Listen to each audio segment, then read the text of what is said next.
don't fault people for being into it, but, man, a routine third down.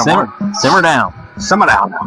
11:04 left to go here in the ball game. Westfield again on top, 21-7, and only surrendering a touchdown with about 12 seconds to go in the first half on a long pass play. So 1st and 10 at the 25. Low, looking to pass, throws, quick screen, through 2 hands, and they got it intercepted.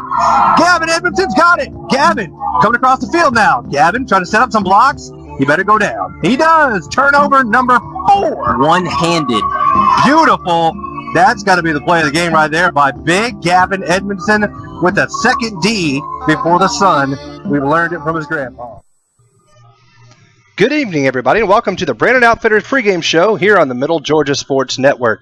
I'm Kenny Kofer. Alongside me, Brett Taylor. Upstairs is Scott Josie, filling in tonight on camera, and we're live from Mercer University and Anderson Field for the GISA AAA State Championship football game as Westfield will take on the Pinewood Patriots here from Mercer. Westfield, of course, going on for their second straight state championship appearance, looking to make it a two-peat, and Pinewood kind of surprising everybody.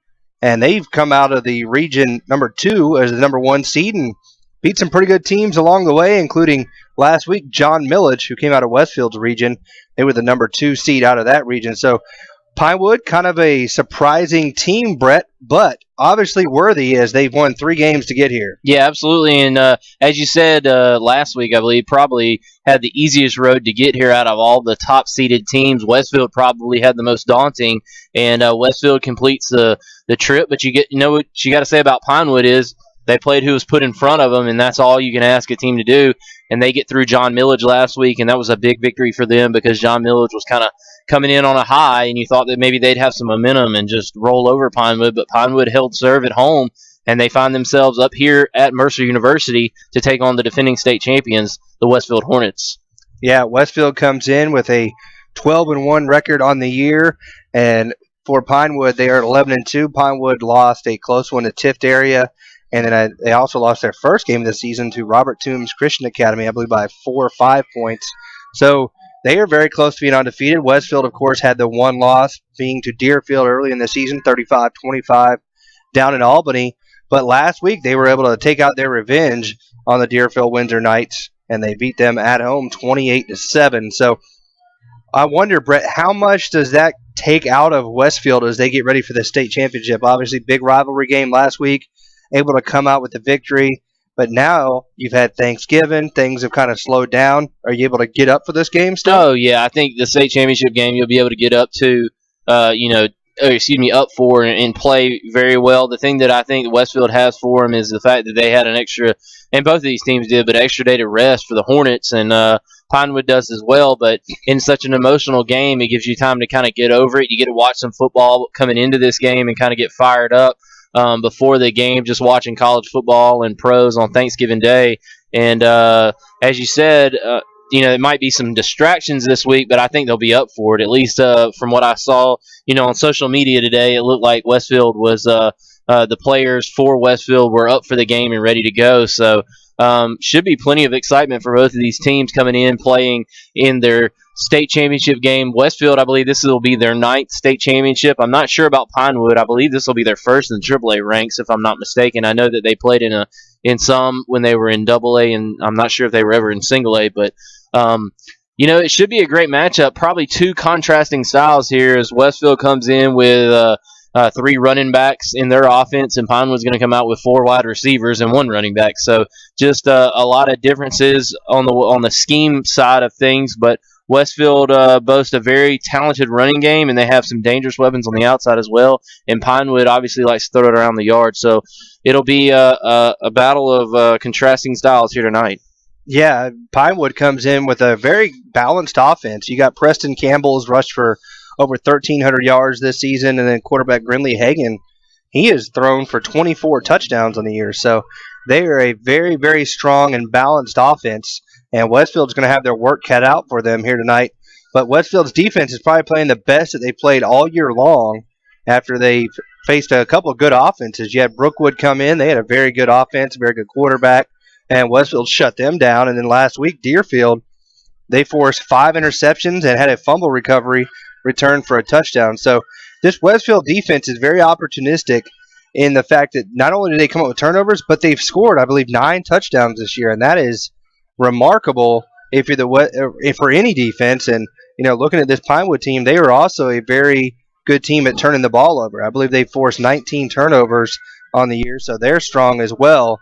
So it's going to be ball security is going to be the number one issue, obviously, here between the two teams here tonight. And Westfield, again, going for their second straight state championship after not having one in their school's history. They got to the dance many times. Brett said this will be their 9th appearance and coming up 1-7 thus far. But this is a different team and a different level of play, and Westfield is very strong offensively and defensively, and then you throw in special teams as well. They're very, very strong. Yeah, no doubt. And the fact is that Westfield, they have pretty much blown out everybody that they have played this season, and they haven't had very much competition other than the one game that they lost against Deerfield Windsor. But I tell you what, Kenny, it's been been an easy road to hoe. So if it gets to be a close ball game, it'll be interesting to see what happens with Westfield and them trying to repeat here up at Macon and Anderson Field. And you got about 25 minutes left to go here before game time in the pregame. So what we'll do is we'll take a quick break, and we'll be back with the rest of the Brandon Outfitters pregame show. You're listening to Westfield Football here on the Middle Georgia Sports Network.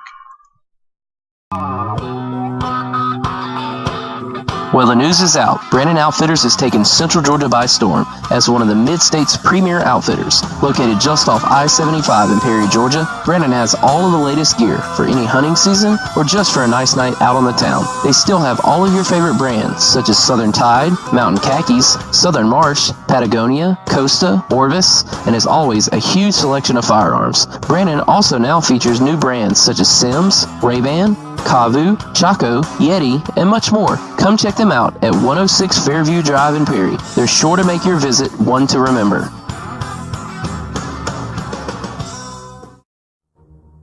Have you been injured and are in need of legal representation? If so, call Trey Moody. Trey is a graduate of the University of Texas and Mercer Law School and has been practicing in the Middle Georgia area for over 22 years. Trey has tried over 70 cases to jury verdict and has recovered over $5 million for his clients. Trey has established himself as one of Georgia's most prolific personal injury trial attorneys. He is also a certified and registered mediator with the State of Georgia Office of Dispute Resolution. So if you want a respected attorney who can actually try your case if needed, call Trey Moody at 478-988-3114 for a free consultation or visit his office today at 921 Carroll Street in downtown Perry. Show on the Middle Georgia Sports Network. And welcome back into the Brandon Outfitters pregame show. I'm Kenny Kofer, alongside me, Brett Taylor, as we're here at the GISA AAA State Championship game on the campus of Mercer University here at Anderson Field. Last time Westfield played here, they won the state championship. They got over the hump with the big victory over Stratford and sent the Macon School out of GISA with a loss to the Westfield Hornets. And now Westfield, King of the Hill, gets a chance to do it once again. Yeah, absolutely, and it should be a great matchup as we kind of set the stage for that matchup earlier in the pregame show. And Westfield coming in, they're not going to have any butterflies. I would think all these kids pretty much played up here last year, and there are some youngsters that are playing in this game that didn't play in that game last year, but they went through the walkthrough and all that stuff. So they should have no butterflies when it comes to the venue here and playing in such a big stadium and all under the lights. And you just got to come out here and execute. And some people talked to me before the game, hey, what do you think is going to happen? What do you think? You think Westfield on paper should win this game? And I said, absolutely, Westfield should probably win this game, no doubt. But the thing is, you got to play the game. And University of Georgia found that out earlier today. Some other teams have found that out around the country. And that's just one of those things. You got to be able to come out and execute if you're the favorite and take away the momentum of the team that's coming in as the underdog, because that underdog role is always dangerous because you kind of play with a chip on your shoulder. Absolutely. I mean, Westfield obviously comes in with a high-powered offense, scoring 400 points on the season, and here they are also playing extremely well on defense. I believe the average score of a game this season for Westfield has been about 42-14 or thereabouts, and Westfield is very strong. They know this team from Pinewood. I mean, this team was in their region for years, so it's not going to be an unfamiliar sight to play these guys. We saw them last year down in Perry in the Hornets' Nest, and so they know what to expect. Pinewood, as we said, came out of a region that wasn't exactly really strong, I guess you would say. 11-2 overall. They were 4-0 in that region. They defeated Bullock Academy in the last week of the year to win the region championship, and they went in as the number 1 seed and rattled off victories there, 3 straight to get to this point. And looking at their offense, Brett, looking at some stats, they average 130, almost 131 yards per game throwing the football and 192 on the ground. So very balanced. Defensively, they've had 28 sacks and 19 interceptions. So these guys, they know how to get after the passer and force some fumbles and get some interceptions, and they're very, very tough. And Brinley Hagan, the quarterback, 109 of 193 on the season, 1,687 yards, 23 touchdowns to 9 interceptions. So he's a key player, obviously. And then as well as you got to look for Preston Campbell, the leading rusher with 1,355 yards and 13 touchdowns. Behind him is Hagan with 370 yards and 7 touchdowns. So this offense is balanced, and Westfield's going to have to make sure to play their keys and really shut down the run game from Preston Campbell and try to make them one-dimensional, because you got the SWAT squad back there for Westfield. Yeah, absolutely. And Westfield thrived at that last week against Deerfield Windsor. They really made Deerfield one-dimensional, and they came in and made the Knights throw the football. And when they had to do that, Westfield was able to flush Tyler Lowe from the pocket and force some big turnovers on some mistake throws by the Knight quarterback. And that's exactly what they're gonna seek to do here tonight. That strong defense that Westfield has, they're gonna want to put pressure with their front five and get in his face and allow some of those athletes they have on the back end to try to mop up the back end and create create some turnovers in the backfield, so in the defensive backfield. So that's going to be the game plan, I would think, here tonight for the Westfield Hornets. So we're about 19 minutes away from kickoff. Why don't we go ahead and take a timeout here in the Brandon Outfitters pregame show and come back with some starters and some keys to the game. You're listening to the Brandon Outfitters pregame show right here on the Middle Georgia Sports Network. Open that door, Jim. All right. Remember those old Western movies? You could always tell the good guys by their white hats. Well, today the styles have changed, but the hat's still white. At David Reagan Ford and Perry, we focus on being good citizens and good neighbors with straightforward deals, a firm handshake, and no hassle negotiating. Visit us on the web or stop by David Reagan Ford just off I-75, exit 136 in Perry. David Reagan Ford. You know us. We're the guys in the white hats. On the athletic field and in the classroom, students at the Westfield School are preparing to meet the challenging demands of the 21st century. Our dedicated faculty teaches and inspires students from pre-K to 12th grade to think critically and learn globally, preparing our students for college in a Christian environment that has been the Westfield mission for more than 44 years. And our students excel. From football to chorus, art to tennis, and basketball to debate, Westfield students aspire to be champions. It's the Westfield experience. To learn more about the Westfield School, visit our website, westfieldschool.org, or call our admissions office at 987-0547. The Westfield School, ready for college, ready for life.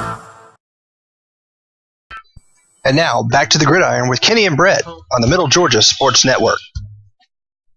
And welcome back here to the Brandon Outfitters pregame show. I'm Kenny Kofer, alongside me, Brett Taylor, Scott Josie, upstairs on the camera here this evening as Westfield is set to take on the Pinewood Patriots here in the GISA AAA State Championship game from Mercer University.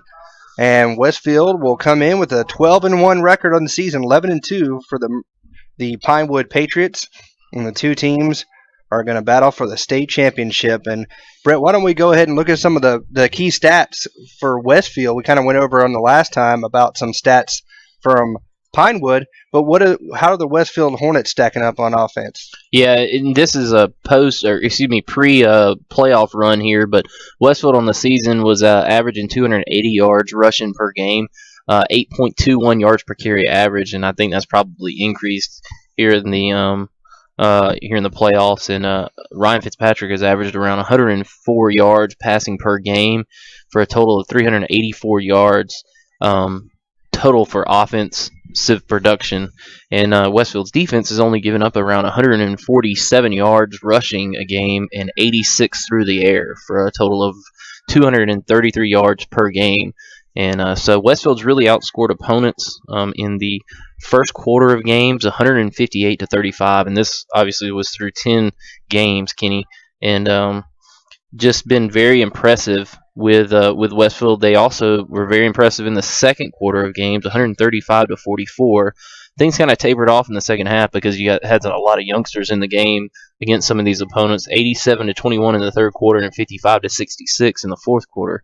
But Westfield in the regular season scored 435 total yards to 166 against their opponents. Yeah, that's a lot of points. That is a lot of points put up. And looking at some of the individual players on offense for the season, you know, Tanner Westbrook has rushed for 452 yards, 9 touchdowns.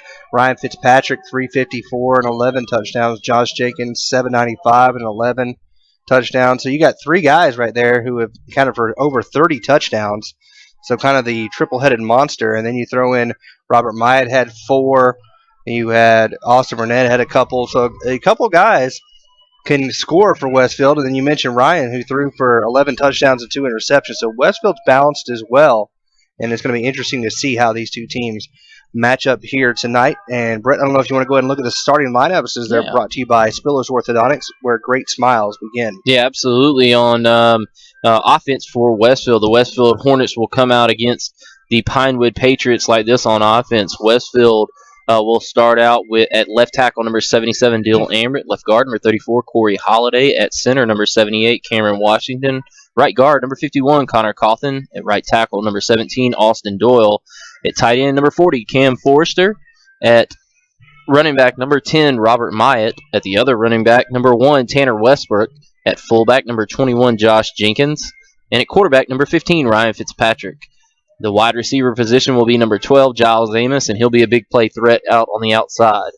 For the Pinewood defense against the Westfield offense, at defensive end, number 48, Chancellor Randall, and the other defensive end, number 9, Cameron Dutton. The 2 defensive tackles will be number 73, Quincy Tanner, and number 88, Colin Edgar. Inside linebackers will be number 54, Matthew Floyd, and number 33, Will Sheffield. 2 outside linebackers will be number 2, Blake Schumann, and number 8, Parks Hagan. And at the 2 cornerback positions, number 22, Noah Calloway, and number 10, Joshua Barnard. And at safety, number 3, Brinley Hagan. So that is the starting lineups on offense for Westfield, defense for Pinewood. And let's take a quick look. The flip side there in the Pinewood offense, lining up at left tackle will be number 88, Colin Edgar.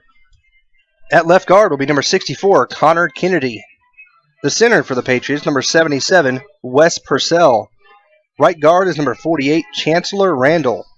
The right tackle is number 62, Logan Williams. The running back is number 20, Preston Campbell. The 4 wide receivers are number 9, Cameron Dutton, number 33, Will Sheffield, number 10, Joshua Barnard, and number 1, John Michael Thompson. And the quarterback for the Patriots this evening will be number 3, Brinley Hagan.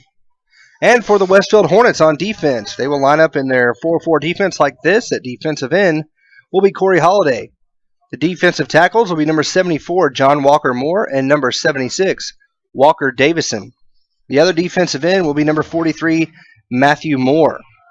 And the 4 linebackers on the outside will be number 8, Gavin Edmondson, the man with the one-handed interception last week. And on the other side will be number 51, Connor Cawthon. 2 inside linebackers, man with 15 tackles last week and leads the team with over 100 if you include the playoffs. Number 24, World War 24, Wade Walker. The other inside linebacker will be number 44, Ben Murphy. And now we're into the SWAT squad. The big guys back there combining for tons and tons of interceptions. Number 3, Reagan Waller is at one cornerback, and Tucker Moody is at the other side. And back at free safety will be number 12, Giles Amos. Giles had 2 picks last week. I think he's got 7 on the year, so Giles is really racking them up.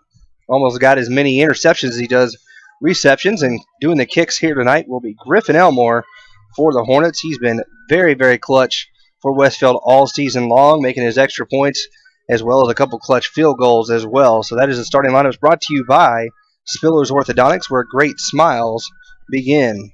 And why don't we go ahead and take a look at the Hamby Automotive keys to the game. Yeah, the keys to the game tonight brought to you by Hamby Automotive. We talked about this a little bit, Kenny, and Westfield has to, again, be big in the run game. They do an excellent job blocking up front, and those runners are normally beneficiaries of that great blocking by the big guys up front, and they need to continue that here tonight. They need to convert in the red zone. They had a lot of touchdowns scored last week from outside the red zone on big plays, and then the final one they were able to convert with Corey Holiday, but they need to do that when they get in the red zone here tonight. Continue the tough run D and make the team one-dimensional that they're playing. Pinewood has one of those type teams where they're going to try to throw it a lot, but if you can make them run one-dimensional, not take that run away from them and know that, hey, they're going to go in the air, that's probably going to be the easiest way to try to attack this team. And then they need to win the turnover margin. Every week we say that, but the team who wins the turnover margin, they normally win the game. So those are your keys to victory, brought to you by Hamby Automotive down in Perry, right across the street from the Westfield School. I want to thank them for their sponsorship all season long here and their support of Westfield Athletics.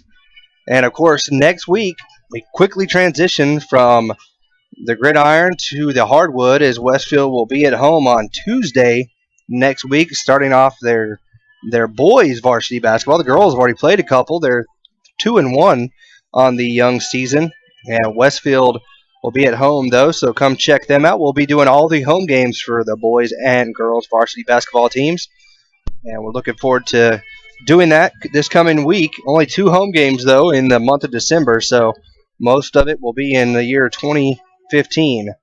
But we're almost set here. We're about 9 minutes away from kickoff, so why don't we go ahead and take a quick break and be back with more of the Brandon Outfitters pregame show. Listen to Westfield football on the Middle Georgia Sports Network.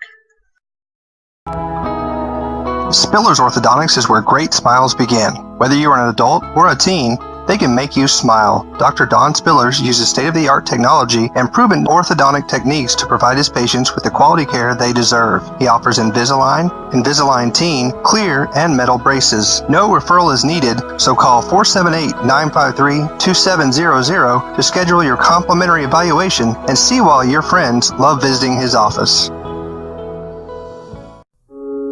In this moment, it doesn't matter if you save money in 15 minutes or if your neighbor has the same insurance that you do. What matters right now is the quality of your independent insurance agent and the company that stands behind them. Auto Owners Insurance. Call Larry Walker, your local auto owner's agent, and let his team of professionals tailor an insurance program right for you and your budget.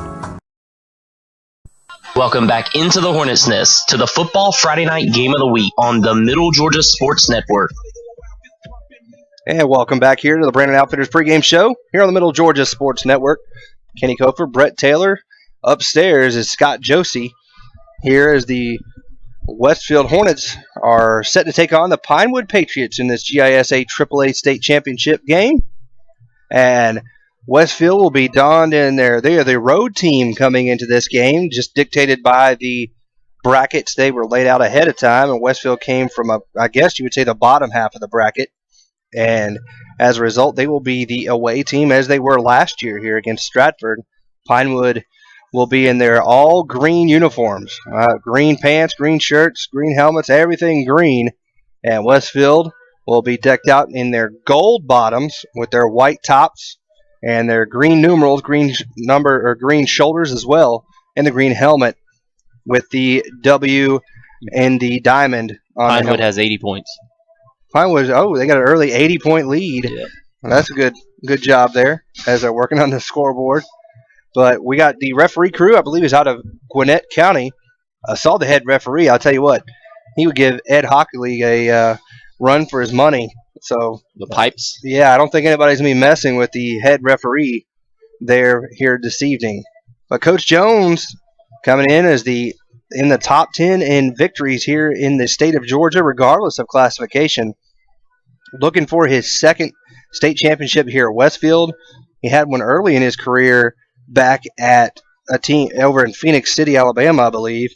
And then he moved on to coach at Brookwood and has been at Westfield for a number of years, has over 200 victories now. He surpassed that earlier this season, I believe, at the winner at Flint River. And he does his ceremonial pregame handshake with Trey Moody, as he does almost every week. And the coaches are making their way to the sideline. Rob Fitzpatrick, he's pumped up.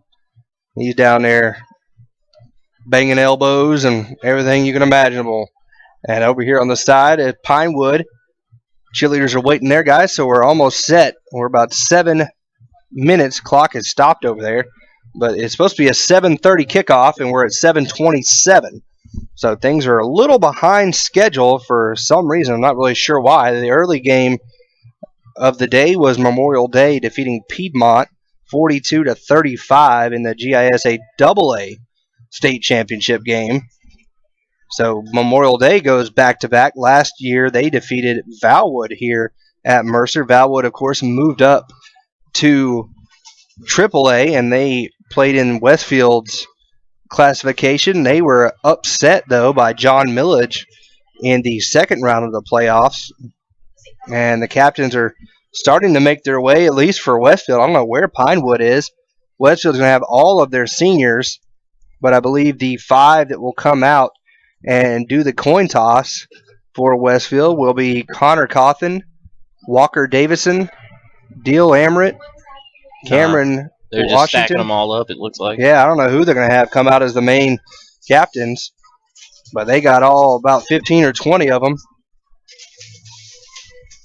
The better question is how are we going to keep score here and keep time during this game with the clock not working? Yeah, that'll be interesting to see as the clock is stopped at 7:40. There it goes. Well, it took 1 second run, and now it's going down.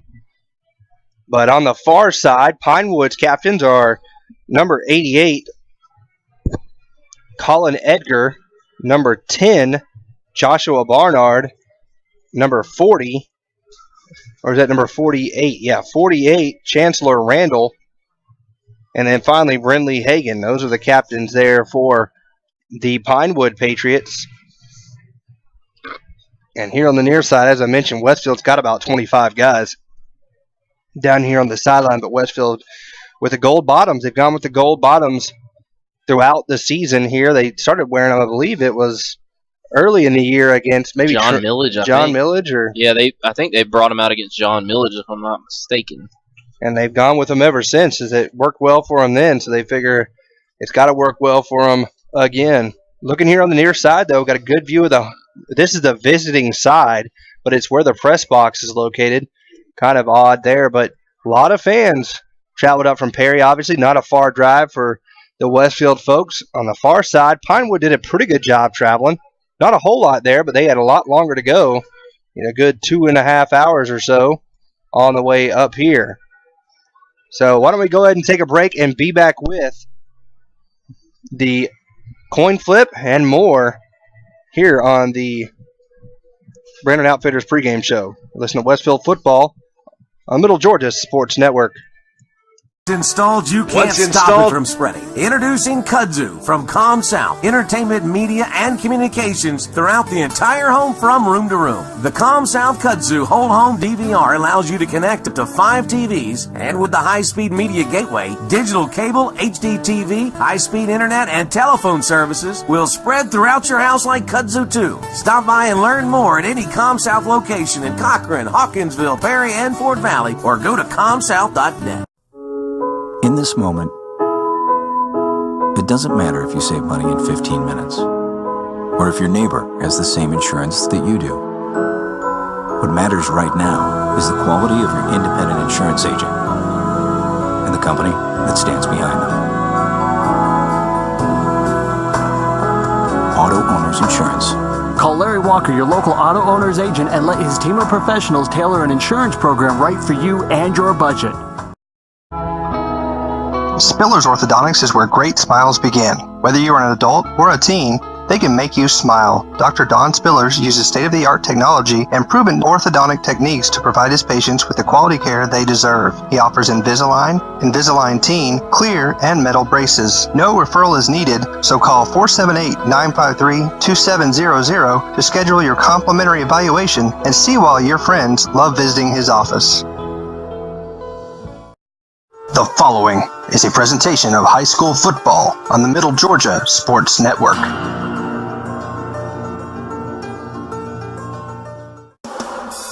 The Westfield Hornets have dominated their opponents on their way to their second straight state championship appearance. Pinewood, meanwhile, has battled their way to an equally impressive route to the title game. Will it be the underdog Patriots taking the title back to Belleville, or will it be back-to-back state titles for Coach Jones and his Hornets? It's the Pinewood Patriots versus the Westfield Hornets for the state championship, coming up next.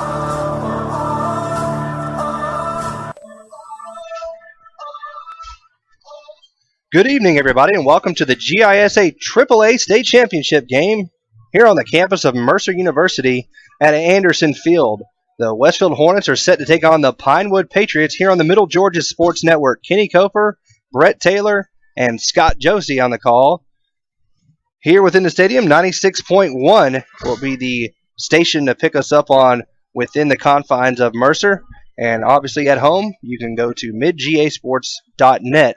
Listen live there and watch live as well. And the captains are making their way to midfield for Westfield. The captains tonight will be Connor Coffin, Walker Davison, Deal Amrit, and Cam Washington. And for the home team, the Pinewood Patriots, Joshua Barnard, Chancellor Randall, as well as number 88, Colin Edgar, and Brindley Hagan. Two teams exchange handshakes there at midfield. Beautiful stadium here at Mercer. Got to see it last year, as I've mentioned, against Stratford, and what was probably one of the best football games you've ever seen. Westfield came in and really got behind early, but then was able to come back in a flourish in the second half to win the football game behind an exciting touchdown towards the very end of the game by Josh Jenkins. And Westfield captured their first state championship in school history. Looking for the repeat here tonight against Pinewood. And Brett, this should be a good game. Westfield has a tendency to start very fast, whether it's offense or defense. They get a lot of special teams touchdowns. Obviously, the way the season started with Reagan Waller returning the opening kickoff against Southland was special. But we've seen a safety on the opening kickoff. We've seen it all. We'll see who gets up early in this one. Yeah, absolutely. And we spoke about this earlier. Westfield has scored 158 points. At least that was in the regular season to their opponent's 35 in the first quarter. So, as you said, Westfield likes to get off to fast starts. What team doesn't? But Westfield has actually been able to do that. And hopefully that trend continues here tonight for the Hornets. Pinewood, I'm sure, wants to come in and try to take some momentum away from what in all essence is basically a home game for Westfield, because they traveled 20 minutes up the road, whereas Pinewood had to travel almost 3 hours to get here. So, try to take some momentum away from this defending state champion, and see if you can't get out and get on top of Westfield early, and get some momentum for your team, and see if you can't stay in the ballgame to the end and steal one. That's going to be Pinewood's goal, I would expect. And Westfield, they want to come in and just kind of keep the ball rolling. And Pinewood won the toss. They elect to receive, so they want to come out on offense with their high-powered passing and running attack. And Westfield will get to use their strength, their defense, and they'll be out first to defend this Pinewood offense. So we'll kind of see if Westfield's defense can set the tone here to start this one. Finally almost ready for football, down about 15 seconds. Game is running a little bit behind. It was supposed to kick at 7:30, 7:35 right now, and there come the Westfield Hornets onto the field, and here come the Pinewood Patriots. Beautiful night. If you're in the area, come on down. Plenty of seats available. Beautiful stadium here at Mercer University. And the Westfield Hornets and Pinewood Patriots are almost set for the state championship game. And the Westfield crowd doing the "I believe that we will win" chant. I believe that we will win. They stole that from the U.S. national team. Yeah. And we'll see if Westfield can do just that. I see Marvelous Marvin down there on the sideline. He's got the duty for 13 WMAZ. He's done a great job publicizing the Westfield Hornets all season long, and they do deserve that publicizing because they have been a great football team, probably the most steady football team in the county. And hats off last night. Houston County lost in the third round, the quarterfinals, to Stockbridge and Northside advanced. They will go. They will play it at home, but either here or at in Fort Valley against Altoona. And then I believe Jones County lost in a heartbreaker. They allowed Mays to score in the last seconds of the first half, and then at the last second of the game to steal a victory away from the Greyhounds. So tough way to lose a quarterfinal matchup. Yeah, we had 3 Middle Georgia teams down in possibility of going into the semifinals, but only one advances. But here tonight, the Westfield Hornets are almost set to get underway with the Pinewood Patriots. Back deep to receive will be Joshua Barnard, and the kick will be taken at the 3-yard line by Pinewood. Coming up the middle now, trying the near side. Got a hole, splits through. Connor Cawthon will bring him down, though, at the 32-yard line. And that is where Pinewood will start this drive, 1st and 10 from their own 32. I already have a candidate for laying the law. The Moody laying the law hit of the game, and that was Josh Jenkins just knocked somebody on their rear on that kickoff, trying to get down there in coverage. And he is a small guy, but he lays some big hits on folks, and he just completely sent a Pinewood Patriot airborne and on his tush. That was Caleb Schumann there on the return for Pinewood. So they'll line up, shotgun set, single back is Campbell, 4 wide receivers. Handoff goes to Campbell. Campbell tries the right side. Nothing there. Westfield stacked him up. Walker Davison gets him, as well as John Walker Moore for Westfield. Yeah, nice 2-yard gain right there, but after that, Westfield closed pretty quickly on the basic dive play right there to the shotgun formation. Pinewood's going to go 2 wide to the left, 2 to the right, and a single back next to Hagan in the backfield, and Westfield's got that 4-4 defense lined up. Now Hagan looking to pass, trying a little slant route. It's caught. Beautiful catch by Barnard across the 50. He's brought down by Giles Amos at the 47-yard line, and that is a pickup of 21 yards on 1st down. It's a great throw and catch right there by Barnard and Hagan, and moves the chains right there. First down of the game, and it's a passing one for the Pinewood Patriots, and a great job of execution, throwing it right over the linebacker's hands. Now looking to pass again, throws quick out of bounds. He was looking for his intended target, John Michael Thompson. Over there on the coverage was Tucker Moody for Westfield. Yeah, just not executed very well. Ball thrown too wide. I don't know if he's respecting Tucker Moody's break on the ball, his ability to do that, but kind of threw it a little wide, almost trying to protect against the interception. Just underway here, 11:05 to go in this state championship game in the first quarter. Pinewood got the H-back in, and they'll hand it off to Campbell. Campbell up the middle. Campbell, not a whole lot there. Wade Walker knifes in to get him, along with Connor Cawthon. Maybe 2.5 right there on the play, and Westfield's doing a good job again in the run game this week. And what they're going to have to do is just find those little soft pockets with their linebackers and see if they can't fill them and disallow Pinewood to be able to throw it over the linebackers. Those are the soft areas in the zone coverage that Pinewood's probably going to try to pick on, and Westfield's going to have to do a good job from the linebacking position and coverage. And Hagan fakes the handoff. He's rolling out to the far side of the field, looking to pass across his body. Got a man. Throws complete. Good pass. Good catch. Joshua Barnard.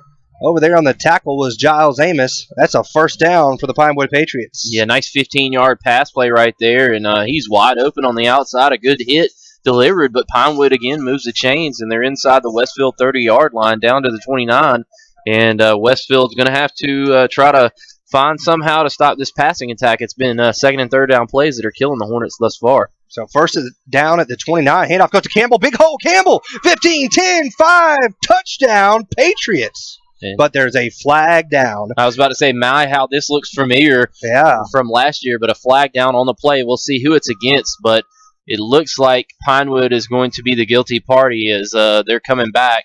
Might have been either a legal formation, legal procedure, or a hold on that outside. It was a hold on the offense, so Westfield lucks out there. The touchdown of 29 yards is negated by a holding penalty, so that'll push them back to about the 39-yard line, and they'll be 1st down and 20 instead of a touchdown. Yeah, well, Pinewood's already completed 2 passes for 33 yards in this game, and 67% completion percentage so far for Hagan. haven't run the ball very well, 2 for 5 yards and 2.5 yards per carry average. But honestly, I think in the run game, they're just doing that to try to keep the Hornets honest. So that pushes it back to the 38. So it's first down and 19. And they spread out here to the near side. They have Blake Schumann here to the near side with another wide receiver. Looking to pass, pump fake, Hagan. He's going to go deep down the far side and overshoots his intended target, Barnard. Back there was Tanner Westbrook for Westfield. And Tanner was back there. He almost looked like the intended receiver. Had a beat on the ball, just not quick enough to get to it. And Hagan well overshot his intended target. And as I said, the Hornet was the closest one there in coverage. And Westfield has been very good on first and second down so far in this game. But it seems to be third down and long that Pinewood has been specializing in. Pistol set there. Hagan fakes the handoff to Campbell. He's rolling out here near side. He's going to throw, and he's got a man, and it makes the catch. What a beautiful catch that time by number 8, Parks Hagan. His brother, I take it, gets inside to 30 down to the 29. That's back to the original line of scrimmage. It'll be third down and 10. That was a 9-yard pass completion from Hagan to Hagan. Yeah, great job right there of Hagan stretching his hands out and making the catch, shoestring style, and he's able to maintain it to the ground. The ball did not pop out, so great job of getting back to the original line of scrimmage. Now on third down and 9, looking to pass, going down near side, looking for it, and knocked away by Tucker Moody. They were looking for Cameron Dutton down around the 5-yard line. Tucker knocks it away. Good job by Dutton, though, knocking it away from Moody, really, from a possible interception. Yeah, Cameron Dutton had to play defense there. He turned himself into a defender, and tell you what, that was excellent coverage right there by Tucker Moody, and even a great job right there by Dutton to prevent the interception, because Tucker Moody had inside position and a great shot at coming down with Westfield's, that would be 6 interceptions in 2 games. Not too bad for the SWAT squad back there. So they're going to go for it on the odd yardage situation. It's fourth down and 9, 9:27. Now Hagan looking to pass. He's going to step up, and he might run it. And he throws across his body and incomplete. And what a hit. He was well beyond the line of scrimmage, and they're going to he was flag him for that. Westfield's probably not going to take that, I would think, because they would get the ball at the 29-yard line. Although it might be a loss of down penalty. No, it's not. So, wow, what a hit that time by Tucker Moody on number 9, Cameron Dutton. He appears to be okay, but the incomplete pass will turn it over on down, so Westfield will get the ball first down and 10 at their own 29-yard line with 9:19 left to go here in this first quarter. As you see there on the camera, it was a legal forward pass, decline, turnover on downs to the Westfield Hornets. What a change of momentum here as it looked like Pinewood was going to go in and score the first points of the game. And instead, Westfield dodges a bullet, as you said, Kenny, and now they come out on offense with pretty good field position at their own 29. So the Hornets are set in a wing T formation. Josh Jenkins at fullback. Robert Myatt back from his ankle injury, along with Tanner Westbrook, 2 wingbacks, and Giles Amos split out here to the near side. And they're going to jump off sides there. Got a little ante, did Colin Edgar. They put Robert Myatt in motion. Edgar jumps. It'll be first down and 5 for Westfield. It's another penalty there for Pinewood. That is their second of the night, and that's 15 yards worth of penalties. Obviously, that 10-yarder early in the holding was big and negated a touchdown. Yeah, in only 2 minutes and 42 seconds, they've incurred 2 penalties for 15 yards, as you said, and Westfield starts out with a very manageable first and 5.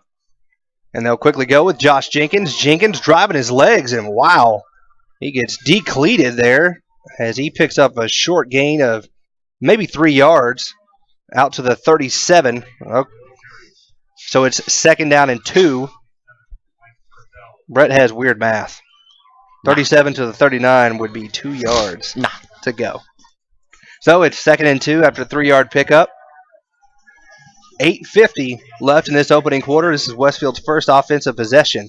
They give it off to Myatt. He's going to be going nowhere as the defense from Pinewood was all over that. As in there first was number 33, Will Sheffield, and then cleaning it up on the backside for Pinewood was number 48, Chancellor Randall.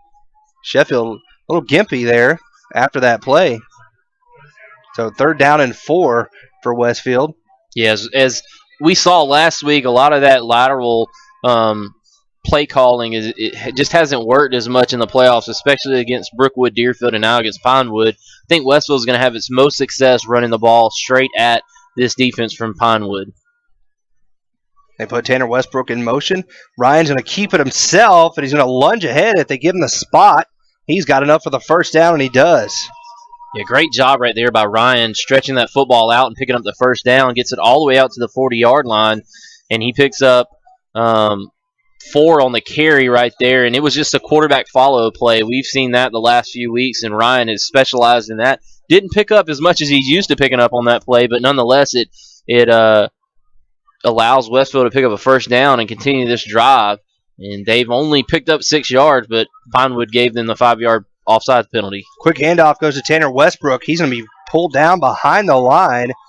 They try to put him in motion and quickly stick it into his belly, but on the scene there was Quincy Tanner for Pinewood, as well as number 54, Matthew Floyd. Yeah, and I'm just trying to figure out, is this a case of Pinewood playing a little bit over their head so far with all the adrenaline and whatnot, or are they really this good on defense? I mean, a team that lost to Tift Area, but then came back and beat Tift Area pretty well in the playoffs, and then also were able to beat JMA last week. So I think they've got the talent.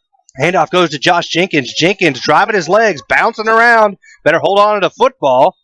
They'll mark his forward progress out to the 46-yard line. That's an 8-yard gain for Josh Jenkins. It'll make it a third down and about 4. Yeah, plays straight ahead. Westfield seems to have had a lot of success the last 2-3 weeks as far as offense goes, but the lateral counter plays have been very hard to pick up any yardage on, and the Westfield Hornets are probably going to focus on straight ahead. You might see a play action pass here to Giles Amos on the outside, or maybe to the tight end. Although they've got Cam Forster split out wide here. Yeah, kind of an odd formation. I haven't seen this. Looking to pass. He's going to go deep down the far side. He's got Giles Amos just over his hands. Incomplete. Yeah, at about the 43-yard line, he got bumped off his route a little bit. Pinewood gets away with a little bit of a push on the outside there, but just caused that much of a disruption that Westfield was not able to complete the pass there, and they're going to have to punt the football back to Pinewood. Pinewood's proven to be a pretty dangerous offensive team so far in this game. With 6:15 left to go here first quarter, Westfield punts the ball from their own 46-yard line. And back deep to punt is Giles.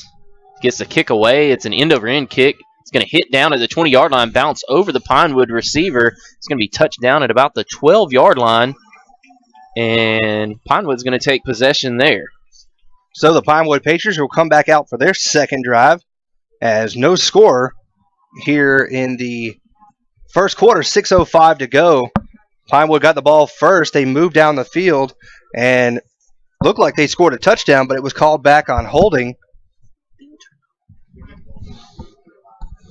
And now Westfield had their drive stall as well. So Pinewood will start this drive, 1st and 10, on their own 13-yard line. Hagan. He's got 3 wide receivers to his right side, 1 all the way to the far side of the field. He has Campbell beside him in the backfield. He'll hand it off to Campbell. Campbell trying to bounce it outside. He's going to be hit hard. Wade Walker, and Connor Cawthon there on the tackle. Yeah, and that's about a yard gain. And again, Campbell's really had no running room thus far in the game, and Westfield's done a great job of kind of making Pinewood one-dimensional so far in this game, but Westfield has not done a good job of defending the pass, and you got to think that's where Pinewood's going to go here, it being 2nd down and long. So it's 2nd down and 9 after the 1-yard pickup. Barnard sprints out to the top. Here on the near side, they have 3 wide receivers again. Hagan's going to look to pass this time. He's going to go across the field, complete. That is Sheffield. Not much there because the tackle was made by Wade Walker instantaneously. And it's going to be a 3rd down and about 5 yards to go for Pinewood.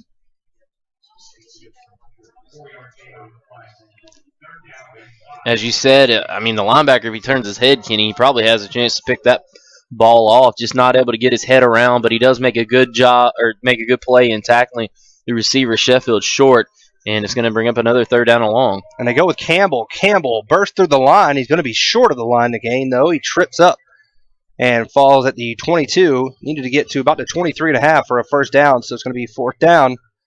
And the punt team will come on for Pinewood. So kind of both teams settling down after their first possessions, and Pinewood not able to come up with a first down here on their second possession. And they're going to have to punt the football back to Giles Amos and the Westfield Hornets. And we'll see what Westfield can do coming out here in their second possession on offense. Brindley Hagan will punt it away. Giles Amos awaits the punt at his own 49-yard line. It's a pretty good punt by Hagan.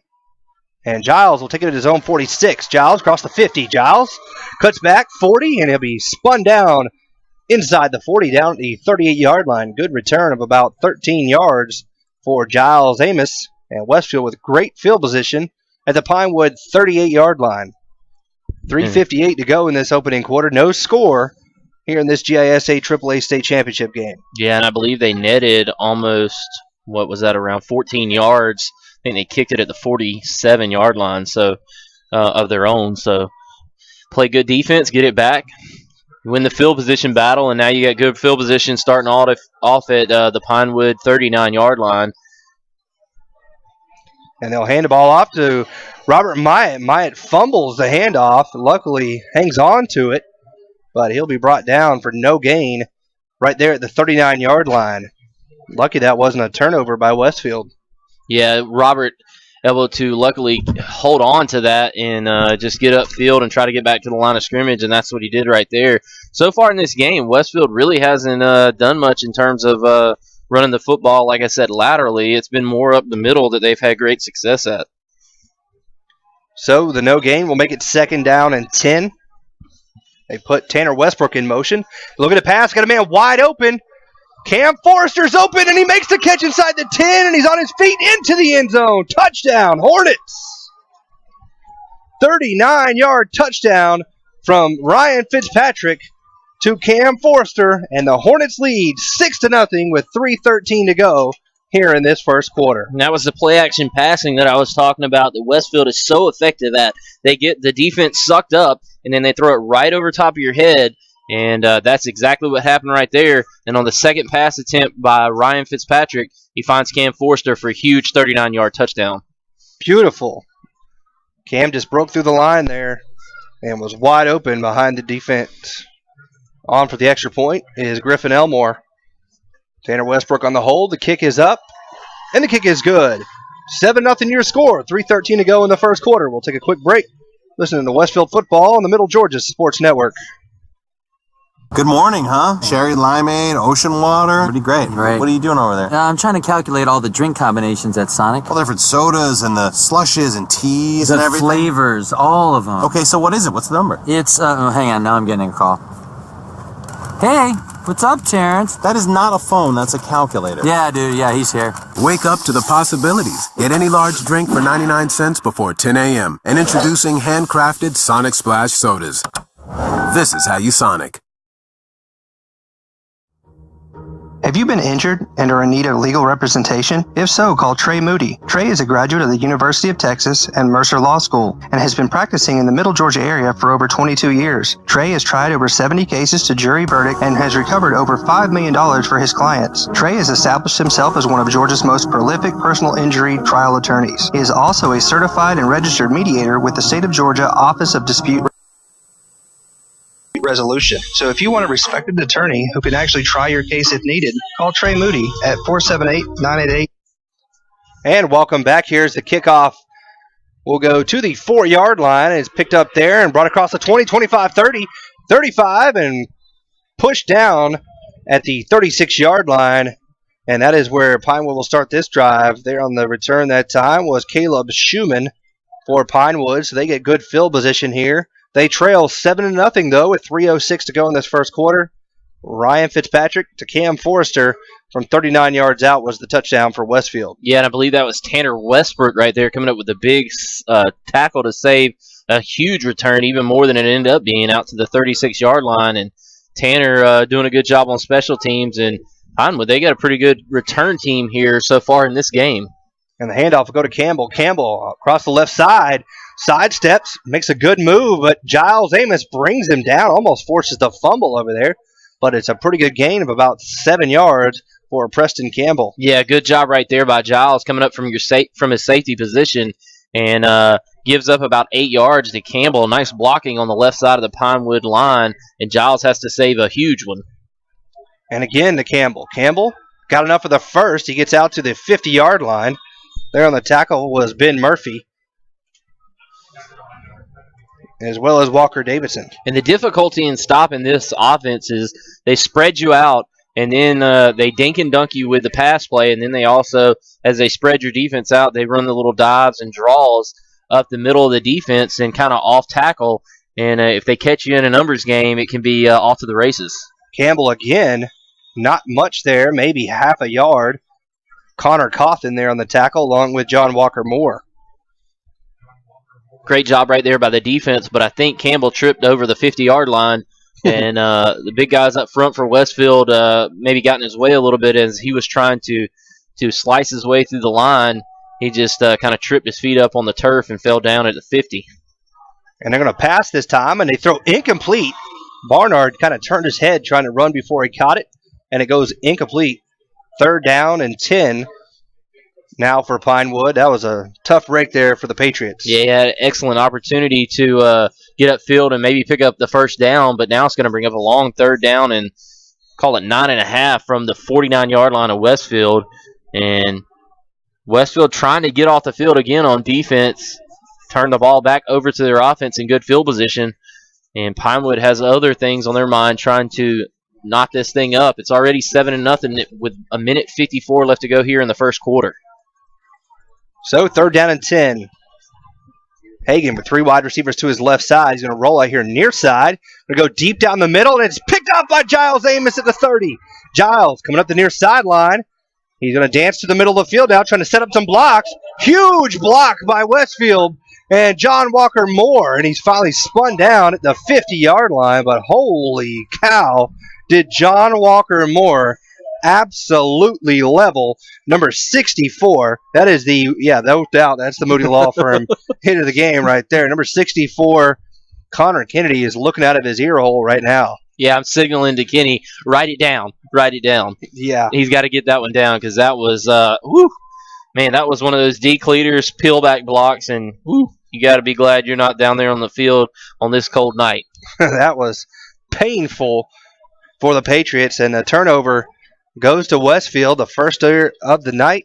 Hornets with great field position right at the 50-yard line.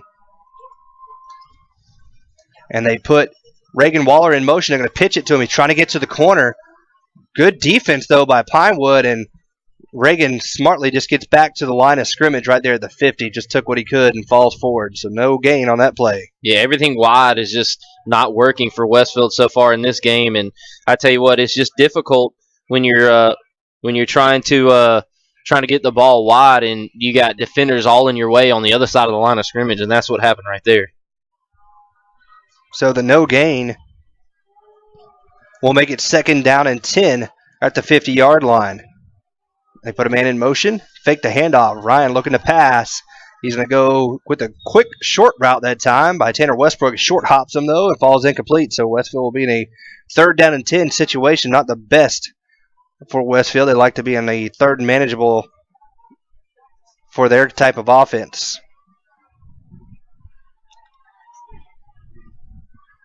So 3rd down and 10. Ryan gets the play from Coach Jones. Under a minute to go here in this first quarter. 56 seconds. Westfield leads 7-0. It was a Ryan Fitzpatrick to Cam Forrester touchdown pass, 39 yards, with 3:13 to go in the first quarter, the only scoring thus far. Ryan is going to pass. He's going to pump fake now, being trailed from behind, breaks a tackle, steps up, breaks another tackle. Now he's going to try to run it. Deal's got a pretty good block going. He's got enough for the first down, but they're going to throw a flag. They got a hold on Deal. On Deal. So that first down run, a gain of about 15 yards, is going to come back. But Deal had a heck of a block there. I think it was when number 48, Chancellor Randall, tried to spin that he might have had a little handful of jersey. That's a tough one. Is Ryan, I don't even think would have been tackled by the Pinewood defender, but as you said, because Deal had such a good seal block immediately on him, and then just held on a little too long once Ryan got past him, trying to allow him to run up field, and he just didn't let go in time. So that will negate the first down and make it a very, very long third down for Westfield. 3rd down and 19 to go. Is that the first penalty on the Hornets? Yeah, first penalty, 1 for 8, we'll call it. So that'll push them back. 42 seconds left in this opening quarter here in the GISA AAA State Championship game between the Westfield Hornets and the Pinewood Patriots. Ryan Fitzpatrick's got 4 wide receivers. He's going to be a quarterback draw. He's going to go up the middle. Ryan with a big hole. Ryan gets out to the 45-yard line. He picks up about 14 yards on the carry. He's going to be 5 yards short of the first down. And will Coach Jones go for it here, or will he punt it away? Might be go time. He's going to go ahead and punt. He's got to bring out the punt team on 4th and 5. Try to force them back deep into a hole. Back deep to receive for Pinewood will be number 1, John Michael Thompson. Giles Amos will get to kick it away. And they're going to let the time run out, so that'll do it on the first quarter. The first quarter, your score is Westfield 7 and Pinewood nothing. You're listening to the GISA AAA State Championship game here on the Middle Georgia Sports Network. Once installed, you can't stop. You can't stop it. Introducing Kudzu from ComSouth, entertainment, media, and communications throughout the entire home from room to room. The ComSouth Kudzu whole home DVR allows you to connect up to 5 TVs, and with the high-speed media gateway, digital cable, HD TV, high-speed internet, and telephone services will spread throughout your house like Kudzu 2. Stop by and learn more at any ComSouth location in Cochran, Hawkinsville, Perry, and Fort Valley, or go to comsouth.net. Well, the news is out. Brandon Outfitters has taken Central Georgia by storm as one of the Mid-State's premier outfitters. Located just off I-75 in Perry, Georgia, Brandon has all of the latest gear for any hunting season or just for a nice night out on the town. They still have all of your favorite brands such as Southern Tide, Mountain Khakis, Southern Marsh, Patagonia, Costa, Orvis, and as always, a huge selection of firearms. Brandon also now features new brands such as Sims, Ray-Ban, Kavu, Chaco, Yeti, and much more. Come check them out at 106 Fairview Drive in Perry. They're sure to make your visit one to remember. Welcome back into the Hornets' Nest to the Football Friday Night Game of the Week on the Middle Georgia Sports Network. And welcome back into the Westfield Game of the Week here as Giles Amos will get off a punt. Nobody back deep to receive. And that is Wade Walker will make the down of the punt at the 10-yard line, and that is where Pinewood will start this drive. 1st and 10, they trail 7-0 to the Westfield Hornets with 11:51 to go in this second quarter. Yeah, good job right there of getting the kick away, and Pinewood elects not to put anybody back, and it's going to be a great punt inside the 10-yard line, right at about the 9.5, and great great defensive field position, I guess you would say, for Westfield. So just inside the 10 for Pinewood. They scored on their opening drive, but it was called back on a holding penalty as Preston Campbell scored from 29 yards. So that killed that momentum, and Westfield came back, and they scored on a 39-yard touchdown pass. Campbell with the handoff this time. Nothing doing. Westfield was all over that. John Walker Moore, Walker Davison get him in the backfield along with Matthew Moore. So that is going to be, they're actually going to give him a forward progress of half a yard, if that. Yeah, good job right there by the Westfield defense. As you said, just stacking him up and basically a null play there as he barely gets back to the line of scrimmage, if that, and it's going to force a long second down in about 10.5, and that's kind of been the theme so far. Westfield put Pinewood in long down and distances. So they'll again play it safe, give it off to Campbell. Had a small hole there, and he'll get about 3 yards, but he'll be brought down there by Connor Cawthon and Ben Murphy. And Westfield just doing the job up front on defense, and now it brings up the money down, 3rd down and about 7 with 10:56 left to go here in the second quarter. Westfield on top 7-0. And a big third down coming up for the Pinewood Patriots inside their own 15-yard line. They'll sprint out with 3 wide receivers to the far side and 1 here to the near side of the field. Preston Campbell there behind Hagan. Little quick screen out to the far side. Reading that beautifully was Gavin Edmondson. And that is going to be a loss of 3 yards back to the 10-yard line. So Edmondson saw that coming the whole way and makes the tackle, and it's going to bring on the punt team for Pinewood. Yeah, excellent job right there from the linebacking position, coming up, making the play. And Westfield's going to force the punt and get great field position.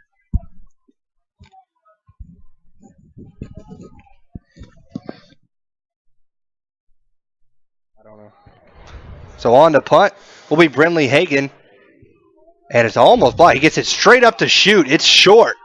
Westfield better scatter. It's going to take a Westfield bounce, too, and be touched down at the 23-yard line. That's a 13-yard punt there from Brinley Hagan. So Westfield, great chance to pull out or double their lead here as they lead 7-0, and they have the ball at the Pinewood 23-yard line. And that's a tough pill to swallow if you're Pinewood. And, things have just kind of turned against them so far, and they really have to hold Westfield here to maybe a field goal attempt or force them to a turnover on downs. But it's not looking good so far in the early part of this second quarter. 9:52 to go in this second quarter. Westfield with the ball. First down and 10. And they hand it off to Jenkins. Jenkins, big hole. Josh breaking tackles inside the 10, down to the 5-yard line. That is a 19-yard gain for Josh Jenkins, and it's 1st and goal for the Hornets. Yeah, he has 3 carries on the night for 30 yards. That's easy math on the yards per carry, 10. And Westfield set up inside the red zone at the 6-yard line and punching on the door yet again. Knocking on the door.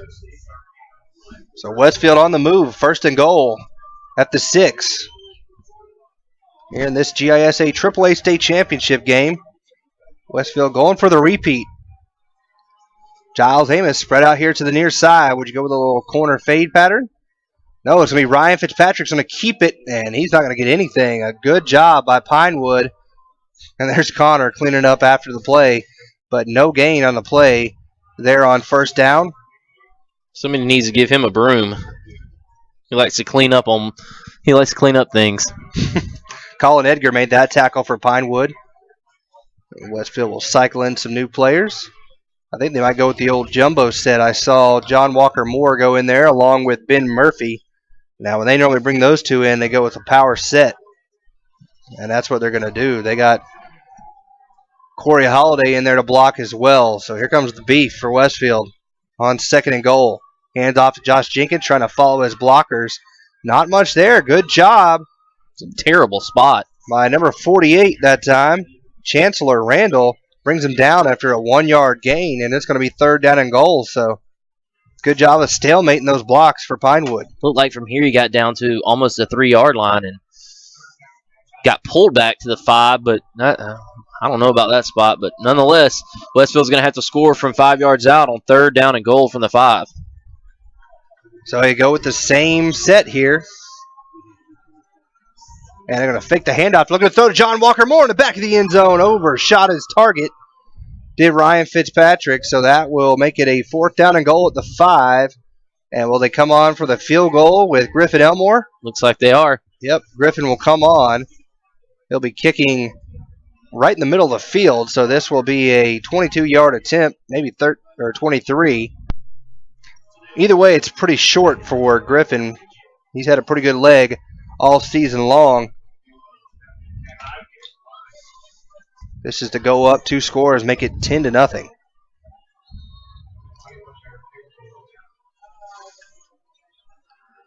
Short snapback. It'll be a 21-yard attempt.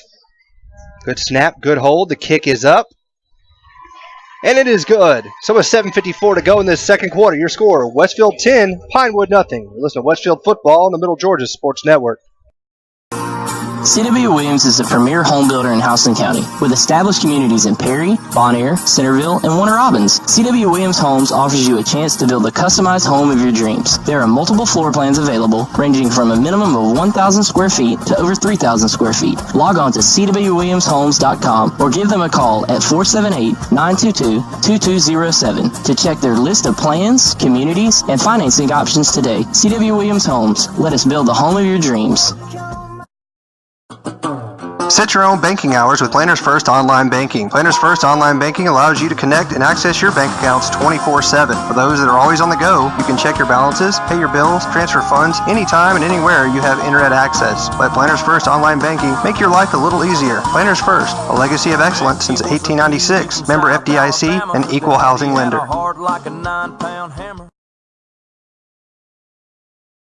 On the Middle Georgia Sports Network. And welcome back. We're at 10-0 Westfield here with 7:54 to go in the second quarter of this GISA AAA State Championship game between the Hornets and the Pinewood Patriots. Robert Myatt kicks away a boomer that will go down to the 1-yard line. It's picked up by Caleb Schumann. Schumann across the 20-25, brought down at the 27-yard line. That's where they'll start this drive. 1st and 10. Good job in coverage right there by the Westfield kick coverage team, and Westfield on top 10-0 with 7:48 left to go here in the second quarter. And I tell you what, it's been pretty much all Westfield so far, and Pinewood had a pretty good drive to start the game, but after that, Westfield has kind of clamped down defensively.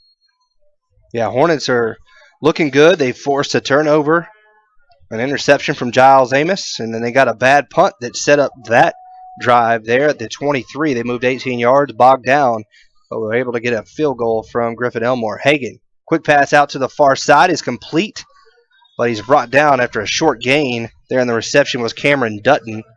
He may get 2 yards on the reception.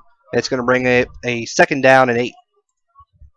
And again, Westfield just playing good defense, keeping everything in front of them and making the pass plays short, and then coming up and make the tackles. And that's what you want to do when you're defending such a spread attack as the Pinewood Patriots bring at you each and every down. So 2nd down and 8 after the 2-yard pass play. Hagan will give it off this time. Different running back in there. That is number 5, Caleb Schumann. Schumann gets out across the 35 down to the 36-yard line. He looks to be a half yard short of the first, so he gained 7.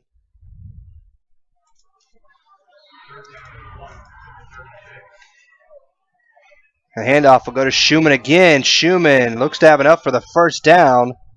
John Walker Moore on the stop, 2-yard pickup, 1st down and 10 for the Patriots. Yeah, moving the chains yet again, and Westfield surrenders its 4th first down of the night here defensively, and the ball is moved out to the Pinewood 38-yard line. Westfield still on top, 10-0 with 6:37 left to go in this game, and they've dominated pretty much from the first whistle on, and hopefully they can continue that dominance here tonight as Westfield looks to try to stop Pinewood after the 1st down. And Schumann hit hard, bounces back, and he's brought down after running into John Walker Moore and Matthew Moore there on the right side of the Westfield defensive line. 1-yard gain for Schumann. Yeah, good job of coming in there and making the tackle by the big front of Westfield and only giving up 1 yard on the carry. And so far, that defensive line up front has done the job, and really nothing to speak of in terms of yards per carry, around 3 yards for Pinewood so far, and they've run the ball about 12 times in the game so far, so only averaging about 3 yards per carry so far in the game. And now, play-action fake. Hagan looking to pass, being pressured. He's going to throw deep down the far side, in and out of the hands of Joshua Barnard. Bringing the pressure for Westfield was Ben Murphy, and falls incomplete off the hands of Barnard. Again, good coverage and also good pressure by Westfield on the outside and forcing the incompletion, and now it's going to be 3rd down and 9, and Westfield has a chance to get off the field yet again, and this has been the area of kind of the measuring stick for Westfield. When they have success, they get off the field on 3rd downs, obviously. But when they've struggled this season, they've found it very hard to get off the field, especially in that first Deerfield game, and they need to continue to get off the field here tonight. Hagan throws Good catch over there on the far side. Now they're going to say incomplete now. Reagan Waller was there on the coverage. Must have stepped out when he came down with the football. He kind of had to extend his arms up. It brought his foot off the turf.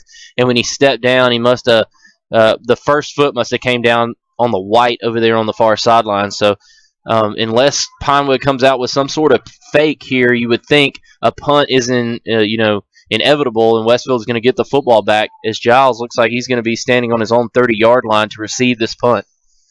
So Brinley Hagan on to punt it away last time. He just punted it straight up. Kind of does the same thing again.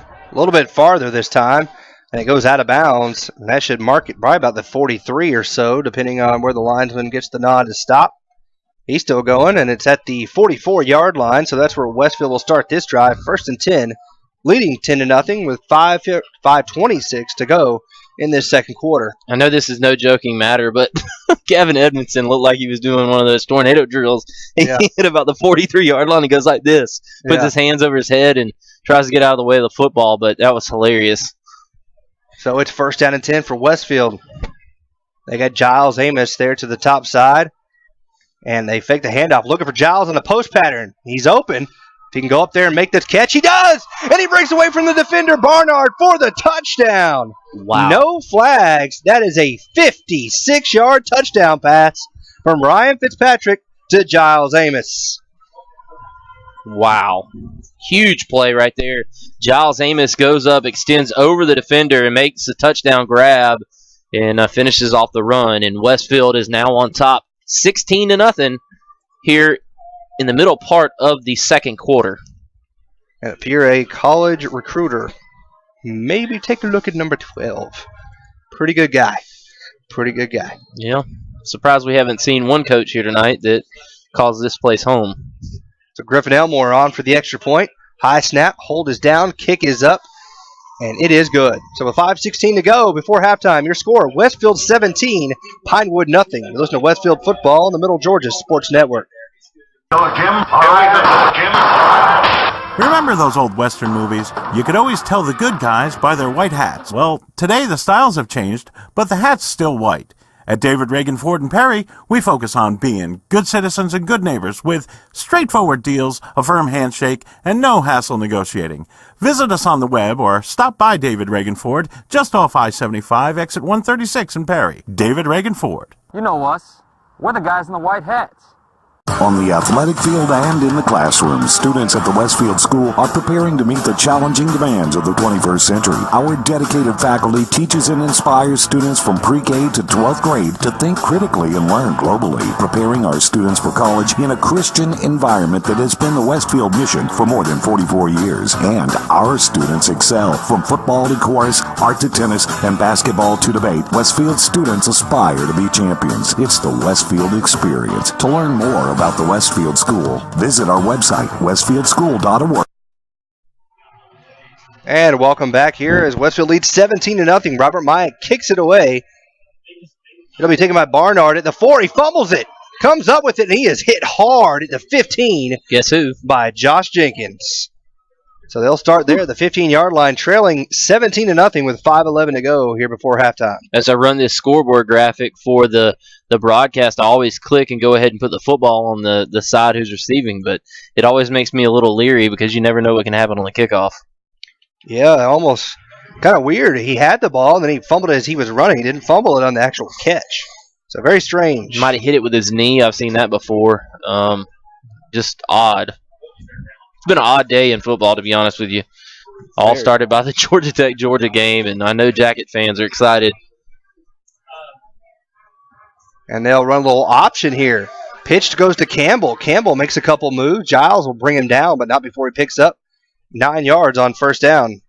Nice sprint option here to the left and gets Westfield outnumbered on the outside. Great leverage at the point of attack on the outside, and Westfield does Pinewood does an excellent job of picking up a huge play, and now Westfield's going to come up with a big stop behind the line of scrimmage and a loss of about 2 yards on the play, and Campbell just can't get back to the line of scrimmage. Now Matthew Moore knifed in there and made that tackle, so it's going to be 3rd down and 2 now from their own 23-yard line.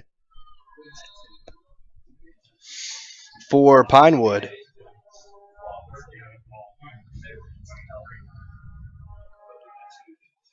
.4:19 remaining in this opening half here in the AAA State Championship game. Westfield going for the two-peat. And doing pretty good thus far here as they lead 17-0 with 4:08 to go in the first half. A little option pitch again to Campbell. Campbell trying to get to the far side, but he runs into a tackle, basically. He had it if he cuts inside, but Tanner Westbrook makes the tackle, comes off the block, and they're going to force the punt. Yeah, and Tanner made him kind of decide that quickly because he was able to knock the defender back into the running back. And when he came to the outside, he kept that inside leverage on that outside shoulder, and he forced him right back to the inside and was able to make the tackle and comes up a yard short. Pinewood's going to have to punt it right back to the Hornets. So Hagan will come on to punt. Giles thought about playing up in the punt safe formation. Hagan gets away. A pretty good one here. Fair catch called for by Giles Amos right at the 50-yard line. So that's where Westfield will start this drive. 1st and 10. Right at the 50-yard line, leading 17-0. So Hornets have touchdowns both through the air. Ryan Fitzpatrick to Cam Forrester for 39 yards in the first quarter. And then moments ago, a 56-yard touchdown pass to Giles Amos to build this lead to 17-0. A field goal sandwiched in between there from Griffin Elmore. Handoff goes Robert Myatt. Myatt lowers his shoulder, goes right up the gut. He's got 3 yards out to the 47-yard line. Yeah, it just takes so long to develop for Westfield. And right now, you got to light that straight ahead. I've been saying it all night, sound like a broken record, but Josh Jenkins is just the guy to do it if you run the ball straight ahead. And I know Coach Jones wants to keep that defense honest and show them that he can run outside, but they just haven't had success the last few weeks. So 2nd down and 7. Ryan puts Myatt in motion. Fake the handoff. Oh, he's got Tucker Moody open. Tucker makes a catch. Tucker racing towards the corner of the end zone. He's at the 10, the 5. Touchdown, Westfield. No flags. 47-yard touchdown pass from Ryan Fitzpatrick to Tucker Moody. And the Hornets are rolling here tonight. Yeah, just a wide-open pass play. Pinewood overcommits to the run game, and Westfield catches him in the overcommitment, throws the ball right down the seam, and Tucker Moody takes advantage of it and goes 47 yards for the touchdown. So the Hornets looking to go up 24-0 here with the extra point from Griffin Elmore.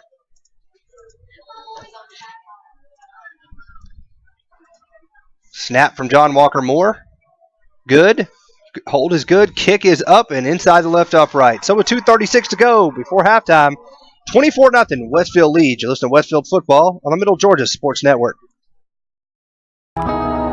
Spillers Orthodontics is where great smiles begin. Whether you are an adult or a teen, they can make you smile. Dr. Don Spillers uses state-of-the-art technology and proven orthodontic techniques to provide his patients with the quality care they deserve. He offers Invisalign, Invisalign Teen, clear, and metal braces. No referral is needed, so call 478-953-2700 to schedule your complimentary evaluation and see why your friends love visiting his office. In this moment, it doesn't matter if you save money in 15 minutes, or if your neighbor has the same insurance that you do. What matters right now is the quality of your independent insurance agent and the company that stands behind them. Auto Owners Insurance. Call Larry Walker, your local auto owner's agent, and let his team of professionals tailor an insurance program right for you and your budget. Welcome back into the Hornets' Nest to the Football Friday Night Game of the Week on the Middle Georgia Sports Network. Welcome back into the GISA AAA State Championship game. Westfield leads 24-0 with 2:36 to go. Little angled kick here to the near side. Going to be caught going out of bounds there by number 12, Jeffrey Young, the up man. You can throw a flag because I think he caught it out of bounds. So he will be pushed ahead just an additional 4 yards. So they'll start this drive at the 35-yard line. 2:36 to go. Westfield is on fire here tonight. All 3 touchdowns have been through the air. Ryan Fitzpatrick to Cam Forrester, Ryan Fitzpatrick to Giles Amos. and Ryan Fitzpatrick to Tucker Moody. And that's where we stand. A field goal also by Griffin Elmore. And that's where we are right now, 24-0.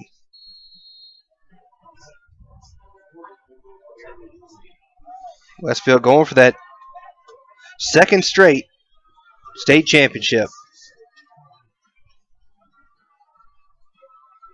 Hagan pushes Campbell out to the far side in motion. Campbell going to look, and they're going to throw complete. And that goes to number 9, Cameron Dutton. And that's a 13-yard gain on first down. Josh Jenkins there on the tackle, along with Connor Cawthon. Yeah, nice pass play on that little seam route. And Westfield it doesn't defend it very well, and it picks up a nice 13-yard pass play on the first down. So first down and 10 at their own 47.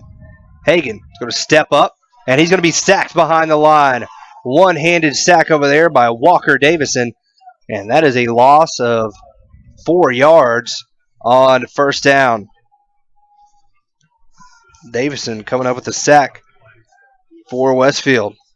Yeah, excellent job right there. Nice pressure getting on the other side of the line of scrimmage for Westfield, coming up with the sack, 4-yard loss on the play, and it's going to bring up second down and 14 with 1:48 left to go here in the first half. Westfield on top 24-0, and they have been nothing short of brilliant here so far in this game. So second down and 14 from their own 44. Hagan again looking to pass. Going to go deep down the far side and falls incomplete. He was looking for Blake Schumann over there. So it now will be a third down and 14, and not the situation you want to be in when you're down 24 points before halftime. Yeah, not at all. And you can turn the football back over here at midfield if you make a mistake and give Westfield good field position. So this is kind of one of those positions where you want to run maybe a safe play, maybe a screen or a draw, something like that. With 1:27, you don't want to give the football back to a team who's scored on 2 or 3 long pass plays so far in this game. 1:27 to go. It will sprint out Joshua Barnard here, kind of holding that left arm down. And rolling out far side and throwing, picked off by Gavin Edmondson. Gavin Edmondson comes up with the interception. That is the second turnover of the night. And Westfield will start this drive first and 10 at their own 48-yard line. No, I couldn't get that out of my mouth quick enough. You just jumped that route. Easy. So 2 interceptions thrown by Hagan here tonight. And Westfield has a chance to add to their lead going into halftime with 1:21 left on the clock. At halftime, on the Planners First Halftime Show, we'll have a highlight reel of all the plays of the game so far throughout the season. So be sure to stay tuned for that. Josh Jenkins, handoff right up the gut. Josh gets a quick 10 yards. They might mark him just short, so it might be about 9.5. And I think Westfield is going to take a timeout with 1:13. So why don't we stay here and go through, maybe do I don't know if you have a chance, Brett, to possibly do a ComSouth stat update here real quick. Yeah, we can show you the stats here so far in the game. Westfield on top 24-0. They have 1 first down. That's because they scored most of their plays without picking up most of their scores without picking up a first down, and kind of a weird, strange half of football for Westfield. They've rushed the ball 13 times for 58 yards, 4.46 yards per carry average. Ryan is 3 of 6 passing. All 3 completions are touchdowns, 142 yards, 50% completion. As I said, 3 touchdowns, 2 penalties for 12 yards, and 200 total yards. Pinewood has rushed the ball 16 times for 41 yards, 2.56 yards per carry average, 7 of 18 passing for 58 yards, and 2 interceptions, total of 99 yards. So that is the stat update brought to you by ComSouth.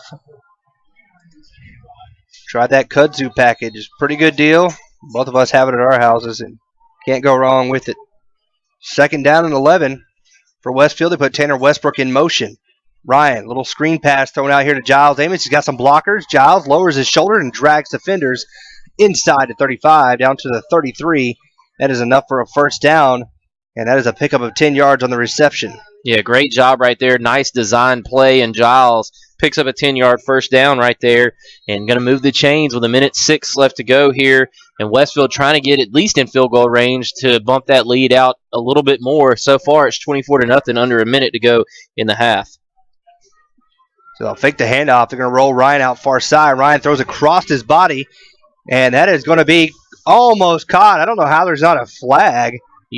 Cam Forrester got pretty much mugged over there by Joshua Barnard. I was about to say, he basically did everything to him but take his shirt off.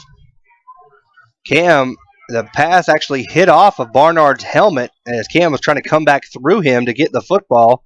And Cam still almost came with the acrobatic catch, but incomplete. Stops the clock with 46 seconds left before halftime. Westfield leading 24-0. They have a 2nd down and 10 at the Pinewood 33.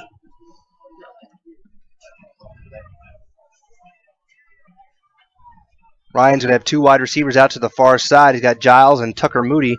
What a great play that time by Chancellor. Randall came in from the right defensive end position to knock away a little swing pass. I think he was looking for Tanner Westbrook out to the far side.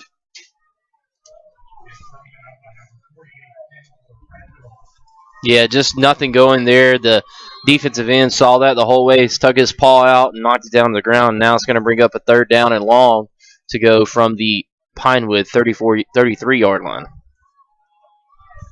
43 seconds left on the clock here before halftime. Ryan, now he's going to pump fake the same play. He's got a man underthrown as he tried to come back for it. There's the flag. Underthrown, kind of threw it behind Tucker as he reversed field trying to get over there to cut back to the football. He was hit and knocked backwards by Parks Hagan. Yeah, absolutely, and a good job of kind of throwing it short and allowing that to happen. I think if he'd have thrown it out there, he probably would have had a touchdown, but nonetheless, it's going to be pass interference on the short back shoulder throw against the Pinewood Patriots, and that should be a 1st down for Westfield. Yeah, that should be a 15-yard pass interference penalty, and it will push him down inside the 20 to the 18-yard line, so it's 1st and 10 for Westfield inside the red zone with 37 seconds to go before halftime. Westfield still has 2 timeouts left, and we lead here 24-0. Yeah, 2 timeouts, and on top 24-0 with 37 seconds left to go. Looks like the officials are going to call a timeout trying to get the chain set over there on the far side. Now we're all set to go. Westfield already had the play ready to go. They're going to have Reagan Waller here near side.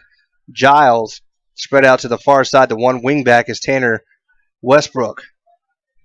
They're going to roll Ryan out looking to pass. He's going to step up in the pocket now, and he's going to dance down to about the 15, maybe to 16, and they're going to have to call a timeout with 28 seconds left on the game clock. Kind of a weird play there. It's called Edgar there on the tackle, but Westfield still with a good situation. They got a timeout left, and they got 28 seconds to build this lead even more. Yeah, I think what Ryan's saying was, get out of my way. Yeah, he had an opportunity to run the football on. He picks up 3. There's a lot of big football, college football today. Georgia Tech comes back pretty much from dead and wins that game. And then Florida State did defeat Florida 21-19, or 24-19, excuse me. And then the last update, Alabama up 14-6 on Auburn. Ole Miss wins the Egg Bowl 31-17, so I believe that means Alabama has already clinched the SEC West. So they will meet Missouri next week in the Georgia Dome for the SEC Championship game. Clemson beat South Carolina. Louisville beat Kentucky. Tennessee beat Vanderbilt, so they're going bowling for the first time in a long while. A lot of big games on rivalry weekend here in college football. But here it's 24-0 Westfield, 28 seconds to go before halftime. Fitzpatrick in shotgun. He's going to go to the fade route to the corner end zone for Giles Amos, and Giles makes the unbelievable catch. Holy cow. Giles falling down, makes the catch in the end zone for the touchdown. There's a flag down. Is it going to be on Giles? I don't think so. I think he was being mugged again over there. Unbelievable catch. I mean, falling down on his back, comes down with it. Let's see. Yeah, it's on. Unbelievable catch. That is absolutely got to be your play of the game thus far. I mean, Giles, goodness gracious, comes down with the 18-yard or 16-yard touchdown pass.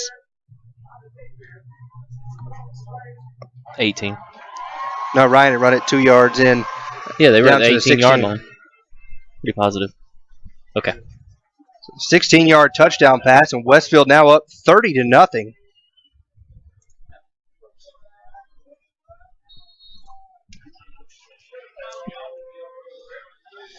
Extra point from Griffin Elmore is up and good. We'll stay here with 22 seconds to go. 31-0 is your score. Westfield all over the Pinewood Patriots. Westfield able to flex their muscles. They're looking very strong here tonight, on their way to a repeat. How about 4 touchdown passes in the first half for Ryan Fitzpatrick? Not too shabby. Not shabby at all, and you thought Westfield would come in here and run the football and dominate that way, but it's been the complete opposite. They have completely dominated this game, and it's been from the passings, part of the game for Westfield. Yeah, the Hornets are looking good. You're going to allow them to kick off from the pass interference. Wow. Unless that's strange. Yeah. I guess Westfield will accept that. So they'll allow them to kick from the opponent's 45-yard line. Wow. So does. Let's see what happens here. He's going to try to kick it through the uprights with 22 seconds to go.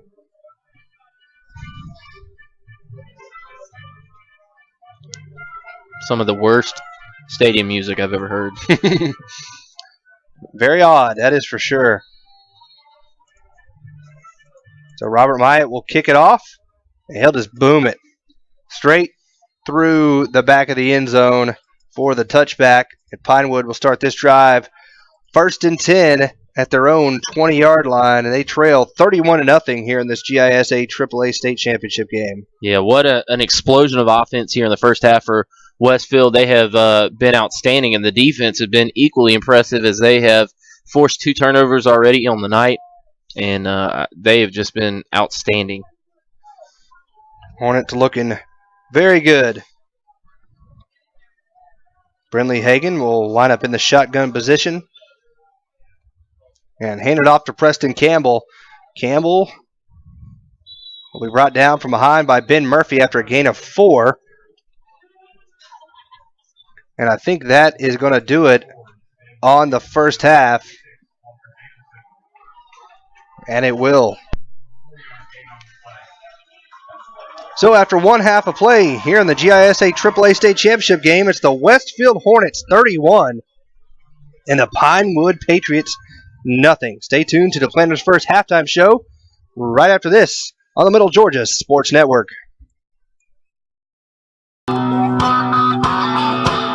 Well, the news is out. Brandon Outfitters has taken Central Georgia by storm as one of the Mid-State's premier outfitters. Located just off I-75 in Perry, Georgia, Brandon has all of the latest gear for any hunting season or just for a nice night out on the town. They still have all of your favorite brands such as Southern Tide, Mountain Khakis, Southern Marsh, Patagonia, Costa, Orvis, and as always, a huge selection of firearms. Brandon also now features new brands such as Sims, Ray-Ban, Kavu, Chaco, Yeti, and much more. Come check them out at 106 Fairview Drive in Perry. They're sure to make your visit one to remember.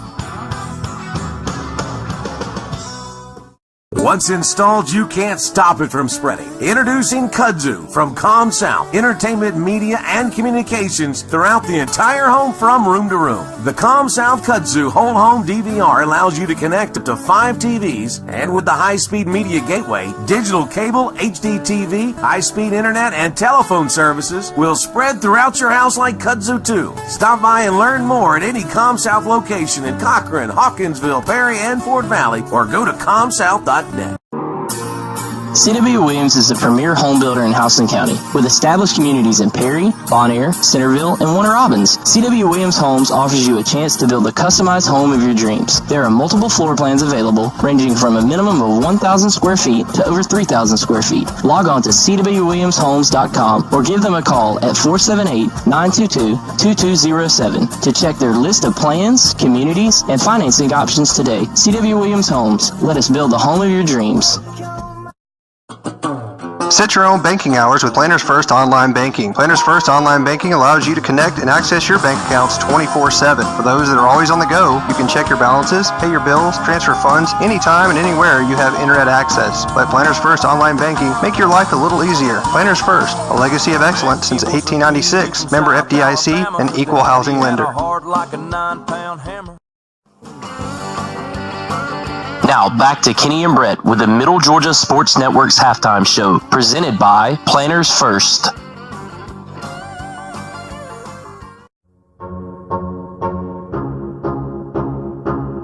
With football season coming to an end this week, we wanted to give the Westfield fans out there a look at each of the plays of the game from every week of game action this year. This special tribute is brought to you by Walker Insurance Agency.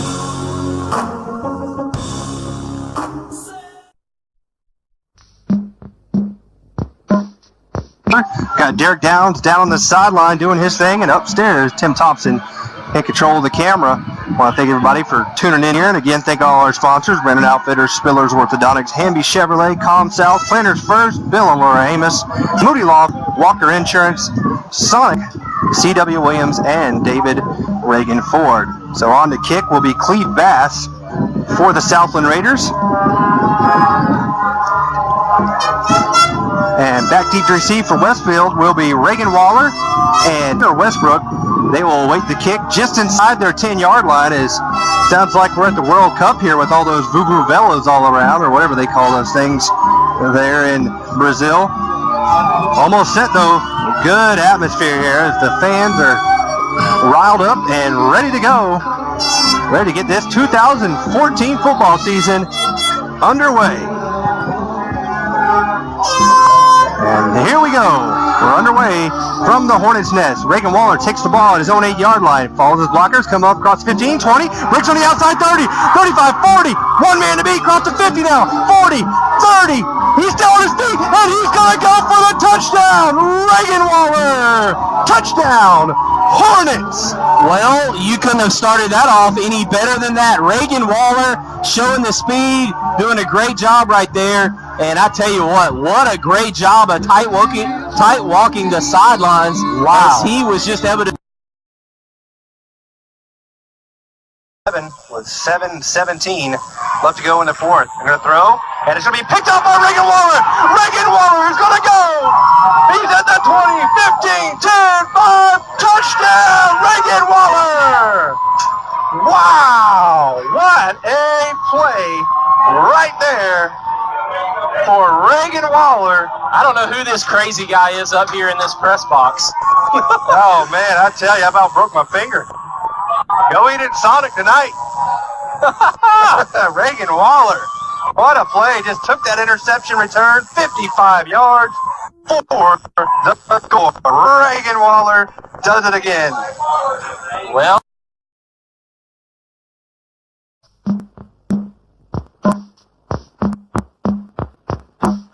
yeah, they do have a good concession stand. They got good hot dogs, good hamburgers, even though it was a cheeseburger and Tim got me the wrong thing. All right, first down and 10. And they fumble the snap. It's on the ground. It's all over the place. And it's still on the ground. And Westfield's got it. And Aiden Murphy is going to score. Touchdown, Hornets. A defensive touchdown. And the Hornets now lead 41-0 with 3:43 to go here in the second quarter. Wow, good job right there by Aiden Murphy picking up the ball that nobody wanted to get, it seemed, and he tramples in from 26 yards out for a touchdown.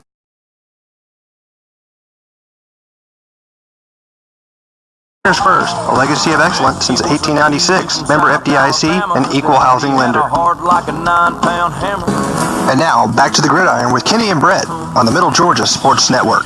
And Ryan's going to unleash a big one. He's got Giles open, and Giles makes the catch. and he's off to the races. He's at the 15, 10, 5, touchdown, Westfield, 90-yard touchdown pass from Ryan Fitzpatrick to Giles Amos, and maybe this thing isn't over. Do they go for 2? I don't know, but I tell you what, to me, that tells you right there who you need to be targeting. I mean, we thought that coming into the season that Giles, one of the things he needed to work on was his speed, and he just outran everybody to the end zone. Yeah. And why not do that every play? I'm telling you.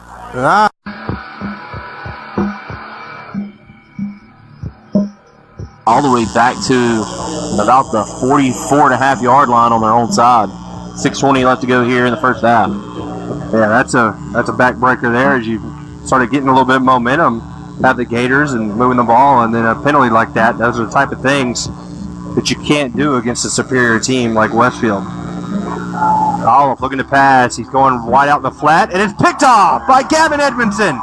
Edmondson might go. He's got only the quarterback to beat, and he cuts inside for the touchdown. Wow. Defensive touchdown for Gavin Edmondson, and the Westfield Hornets lead 27-0 with 5:53 to go in this second quarter.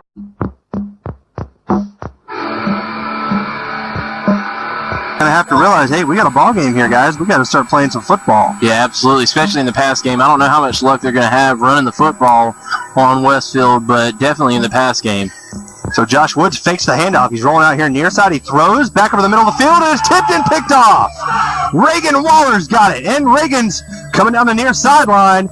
He's trying to cut back, and he'll be brought down out of bounds at about the 45-yard line, and that's unfortunate there for Josh Woods, as it was a pretty good pass to a wide-open receiver, Stephen Cave, off his hands, and the turnover goes to Westfield when Reagan Waller with an interception. Yeah, great job right there on the tip drill by Reagan Waller, showing some concentration, making the interception.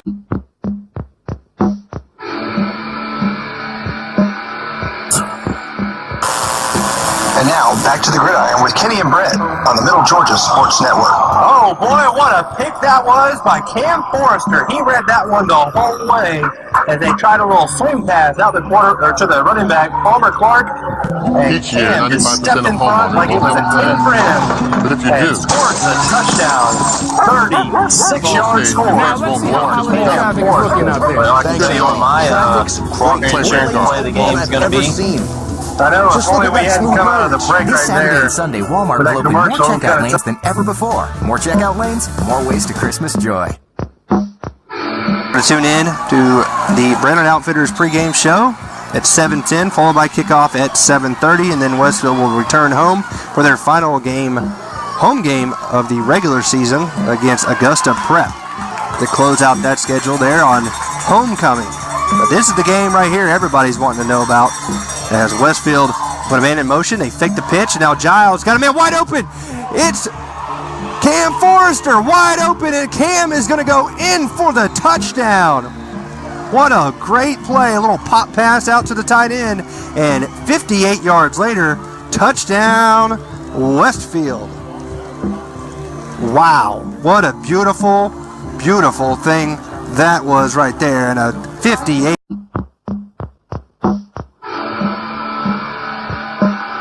So it is first down and 10 for Westfield. Is 3.5 minutes to go before the half. He's trying to keep us in jovial spirits up here as it's a little cold, and he's showing us videos of wrestling moves. Randy's RKO moves. And they'll fake the handoff, and they're looking to go deep, and they got Giles wide open, and Giles makes the catch for the touchdown. You pay your As the defender back there, David Scott Chester, fell down at about the 20. They thought there should have been a flag, but no flag thrown. And that is a 37-yard touchdown pass from Ryan Fitzpatrick to Giles Amos. You freak out. What good is having insurance if you get punished for using it? Hey, insurance companies. We're back here as a quick injury timeout. Player from drivers off the field. Sorry to cut that commercial short. And a handoff goes right up the gut. Josh Jenkins is firing on the cannon. And there goes Josh. And he is going to score. Very simple. Stopping it has been the problem Westfield. for Georgia Southern. And there's a football weighing at the 4-yard line. I don't know what happened with that. I think it came from from the little kid game over on the far side. I thought, did Josh just drop it at the 4-yard line? But that was an 82-yard touchdown run for Josh Jenkins. Der Autobahn. Stopp! Das ist nicht die Autobahn. Das ist Detroit! Introducing the all-new Chrysler 200, America's import. Ran out here to the near side, and the running back came to the same side as the quarterback. Nowhere to go with the football down the field, and he just dumped it off. 4-yard scramble on third down. Had, maybe their biggest offensive play of the game thus far. Ellison running option inside the 5, and he gets into the end zone. And the Eagles find the end zone for the first time tonight. Gets up behind. It's going to be stacked. He's going to fumble. It's going to be picked up and scored for the touchdown. Connor Thompson picks up the fumble and gets in for the score after the stacked fumble by Josh Jenkins. Going to break down defensively. What a start. ULM is playing 4 points again.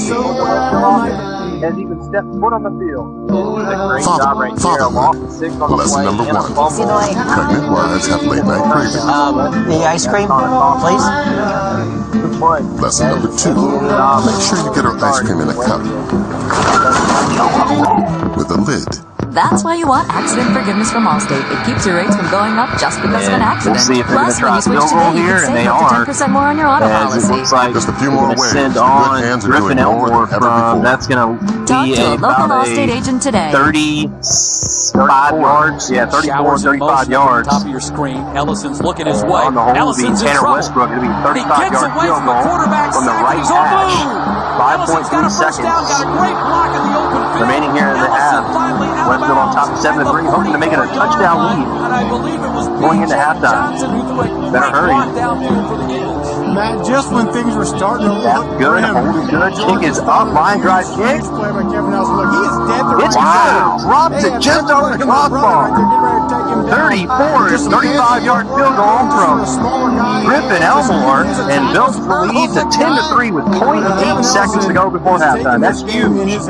Yeah, that is a great kick right there. He just gets it high enough to get over the line and punches it right through. And Westfield takes a 10-7 lead with 0.8 left to go here in the first half. And what do they always say about kicking a field goal and getting points right before halftime? It's Momentum has really a big way momentum. of quietly exploding onto the scene. The new Ram 1500 Eco Fault people for being into it, but man, miles per gallon. gotta routine third down. Simmer down. Ram. 11:04 left to go here in the ball game. Westfield again on top, 21-7, try to run for it. and only surrendering a touchdown with about 12 seconds to go in the first half. Well, a long pass play. So first and 10 at the 25. Good call. That's a good Love looking to pass. Throws, quick screen, through two hands, and they got intercepted. Gavin Edmondson's got it. Gavin coming across the field now. Gavin trying to set up some blocks. You better go down. He does. Turnover number 4. One-handed. Beautiful. That's got to be the play of the game right there by big Gavin Edmondson with the second D before the sun. We learned it from his grandpa. In this moment, it doesn't matter if you save money in 15 minutes, or if your neighbor has the same insurance that you do. What matters right now is the quality of your independent insurance agent and the company that stands Momentum behind has a way of quietly exploding onto the scene. The new Ram 1500 Eco Call Larry Diesel, Walker, your local 28 auto owner's highway agent, and let his miles per team of gallon. professionals tailor an insurance program right for you and your budget. Ram. Good morning, huh? Cherry limeade, ocean water. Great. Four receivers and I'm trying to calculate all the drink combinations at Sonic. Different sodas and the slushes and teas. The flavors, all of them. Okay, so what is it? What's the number? It's, hang on, now I'm getting a call. Hey, what's up, Terrence? That is not a phone. That's a calculator. Yeah, dude, yeah, he's here. Wake up to the possibilities. Get any large drink for 99 cents before 10 a.m. And introducing handcrafted Sonic Splash sodas. Reed wasn't there. This is how you Sonic. Wasn't there. Patience right there, threw it up where only his guy could go get it. Spiller's Orthodontics is where great smiles begin. Whether you are an adult or a teen, They can make you smile. Dr. Don Spillers uses state-of-the-art technology and proven orthodontic techniques to provide his patients with the quality care they deserve. He offers Invisalign, Invisalign Teen, clear, and metal braces. No referral is needed, so call 478-953-2700 to schedule your complimentary evaluation and see why your friends love visiting his office. Das ist Detroit! Introducing the all-new Chrysler 200. Have you been injured and are in need of legal representation? If so, call Trey Moody. Trey is a graduate of the University of Texas and Mercer Law School and has been practicing in the Middle Georgia area for over 22 years. Trey has tried over 70 cases to jury verdict and has recovered over $5 million for his clients. Trey has established himself as one of Georgia's most prolific personal injury trial attorneys. He is also a certified and registered mediator with the State of Georgia Office of Dispute Resolution. So if you want a respected attorney who can actually try your case if needed, call Trey Moody at 478-988-3114 for a free consultation or visit his office today at 921 Carroll Street in downtown Perry. You see how they come out. Remember those old Western movies? You could always tell the good guys by their white hats. Well, today the styles have changed, but the hat's still white. At David Reagan Ford and Perry, we focus on being good citizens and good neighbors with straightforward deals, a firm handshake, and no hassle negotiating. Visit us on the web or stop by David Reagan Ford, just off I-75, exit 136 in Perry. David Reagan Ford. Yeah, every game day with Dish. I'm in. I think that's Heath Schubler. What's up, guys? Welcome back to the Middle Georgia Sports Network's halftime show, brought to you by Planners First. Stay connected And to welcome your team back with into the most Planners football First anywhere. halftime show. Get in We're the game at with Dish. halftime. Your score is the Westfield Hornets The real 31 intrigue begins and the now for Pinewood Clemson, which Patriots polished off nothing. Georgia State 28-0 on Westfield Saturday at Death got on Valley. the board first The Tigers late have in been the first quarter with a 39-yard touchdown pass from Ryan Fitzpatrick to Cam Forrester. With 3:13 left to go in the first quarter, the extra point by Griffin Elmore was good, and that's where we stood. At the end of one quarter was 7-0 Westfield, but second quarter is when the Westfield offense went to work. It was 7:54 to go in the second quarter. Griffin Elmore connected on a 21-yard field goal to make the lead 10-0. And then Westfield started opening up the passing game. With 5:16 left to go in the second, Ryan Fitzpatrick found Giles Amos for a 56-yard touchdown in which Giles just out-jumped the defender, Cameron Dutton, and then raced to the end zone for a touchdown. And with 2:36 to go before halftime, Ryan Fitzpatrick threw a 47-yard touchdown pass to Tucker Moody, who raced into the end zone, and the extra point was good, and Westfield led 24-0 at that point. And with 22 seconds to go before halftime, Ryan Fitzpatrick completed a 16-yard touchdown pass on a great catch by Giles Amos as he made the catch falling down into the end zone over his head, and there was actually pass interference on the play on the defense as well, so he fought through all that, made the catch, and it is 31-0 here at the half. And bad news for Pinewood, Westfield gets the ball coming out of the break. Yeah, absolutely. And what a half it was for Westfield. And let's take a quick look at the ComSouth stat update here at halftime. Westfield on top again, 31-0. 3 first downs for Westfield, 5 for Pinewood. 14 rushing attempts for Westfield for 61 yards. That's 4.36 yards per carry. 17 of 45 for Pinewood for 2.65 yards per carry. 5 of 10 passing for Ryan Fitzpatrick, 150 yards for 50% completion, and that's 4 touchdowns on the night. 7 out of 18 for 58 yards, 39% completion for Pinewood, and 2 interceptions. 2 penalties for Westfield for 12 yards, 231 total yards for the Hornets. 4 penalties for 45 yards for Pinewood, and 103 total yards. Those stat updates are brought to you by ComSouth. So that is where we stand here at halftime. 31-0, Westfield leading Pinewood here in the GISA AAA State Championship. And Brett, if you're Westfield, now you've exploited the passing game. Now you probably go back to your old bread and butter and just start running the football. Yeah, you would think you want to, ground and pound and keep that clock moving and see if you can't continue to just turn that clock down. And if you're able to do that, you'll be on your way to the second straight state championship in school history. So Westfield is 24 minutes away from back-to-back state championships. We'll take a quick break and come back with you with second half action here on the Middle Georgia Sports Network. So Remember those old Florida State Western movies? possession with You 3 could always minutes left. tell the good Winston. guys by their white hats. Well, today the styles have Back at changed, it. but the hat's still white. Gonna find At Green David Reagan for the Ford and Perry, we 11-yard focus gain on being and a good first citizens down. and good neighbors with Then later straightforward in the deals, drive, a Winston firm going back to his handshake, main man, and no Green. hassle negotiating. Winston, Visit us on the web or 281 stop by yards David passing, Reagan a Ford, touchdown just to off 9 INTs, so I-75, 7 exit seconds to 136 in Perry. Roberto David Aguayo Reagan Ford. on for the win, and there's your ball game with 5 seconds left. Florida State On the athletic field back and to in win the it classroom, 20-17. students at the Westfield School are preparing to meet the challenging demands of the 21st century. Our dedicated faculty teaches and inspires students from pre-K to 12th grade to think critically and learn globally, preparing our students for college in a Christian environment that has been the Westfield mission for more than 44 years. And our students excel from football to chorus, art to tennis, and basketball to debate. Westfield students aspire to be champions. It's the Westfield experience. To learn more about the Westfield School, visit our website, westfieldschool.org, or call our admissions office at 987-0547. The Westfield School, ready for college, ready for life.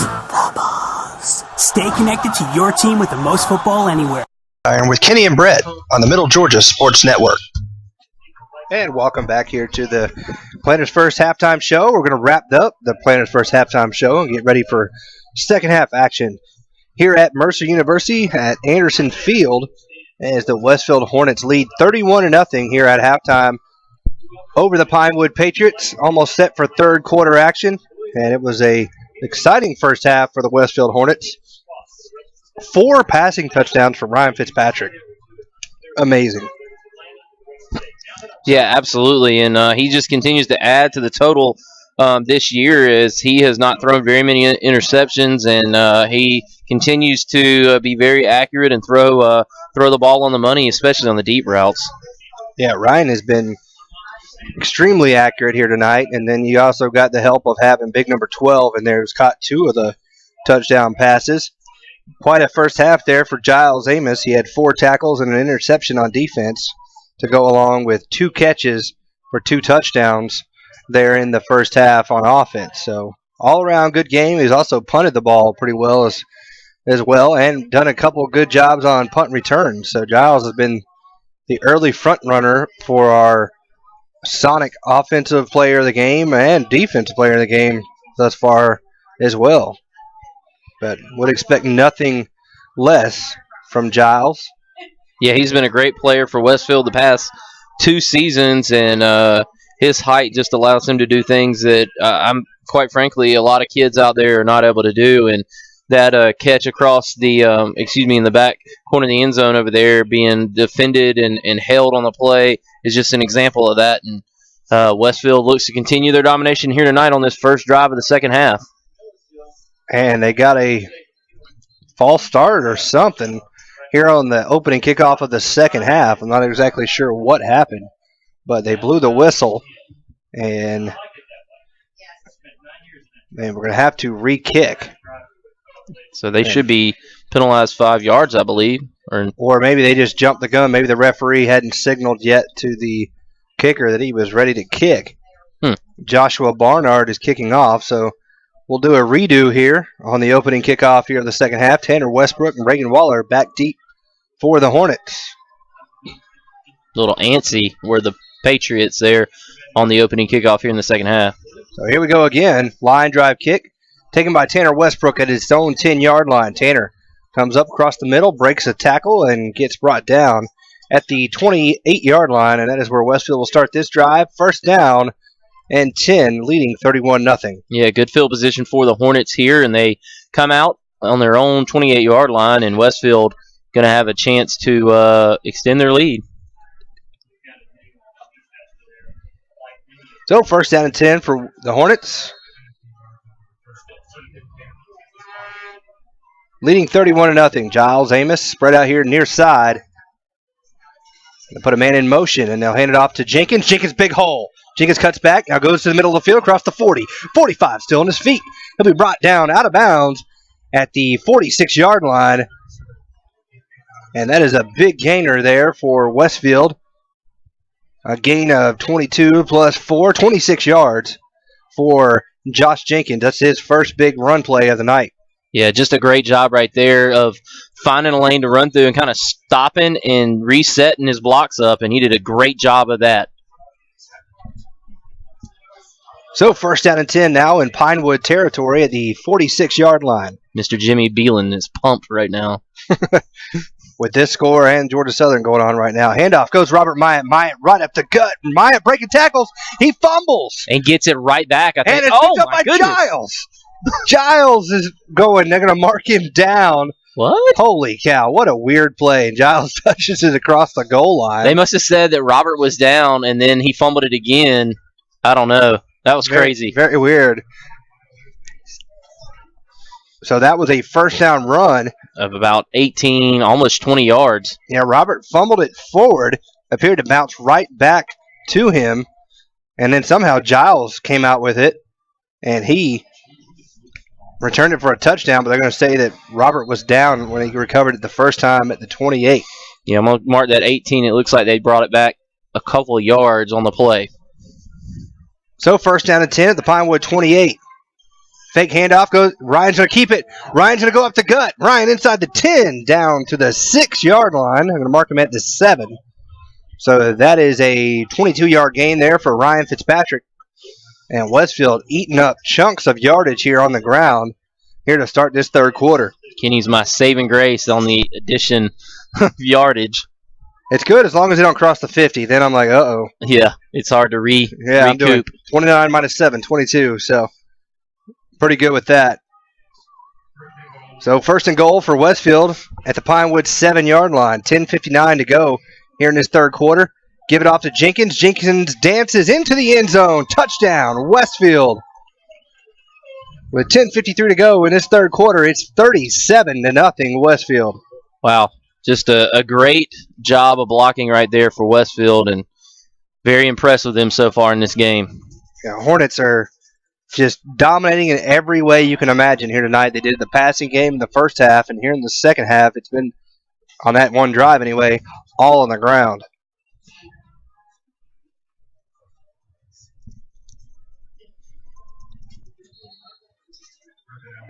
On for the extra point is Griffin Elmore. Tanner Westbrook on the hold. The hold is down. The kick is up, and it is good. So at 10:53 to go in the third quarter, 38-0 your score. You listen to Westfield Football on the Middle Georgia Sports Network.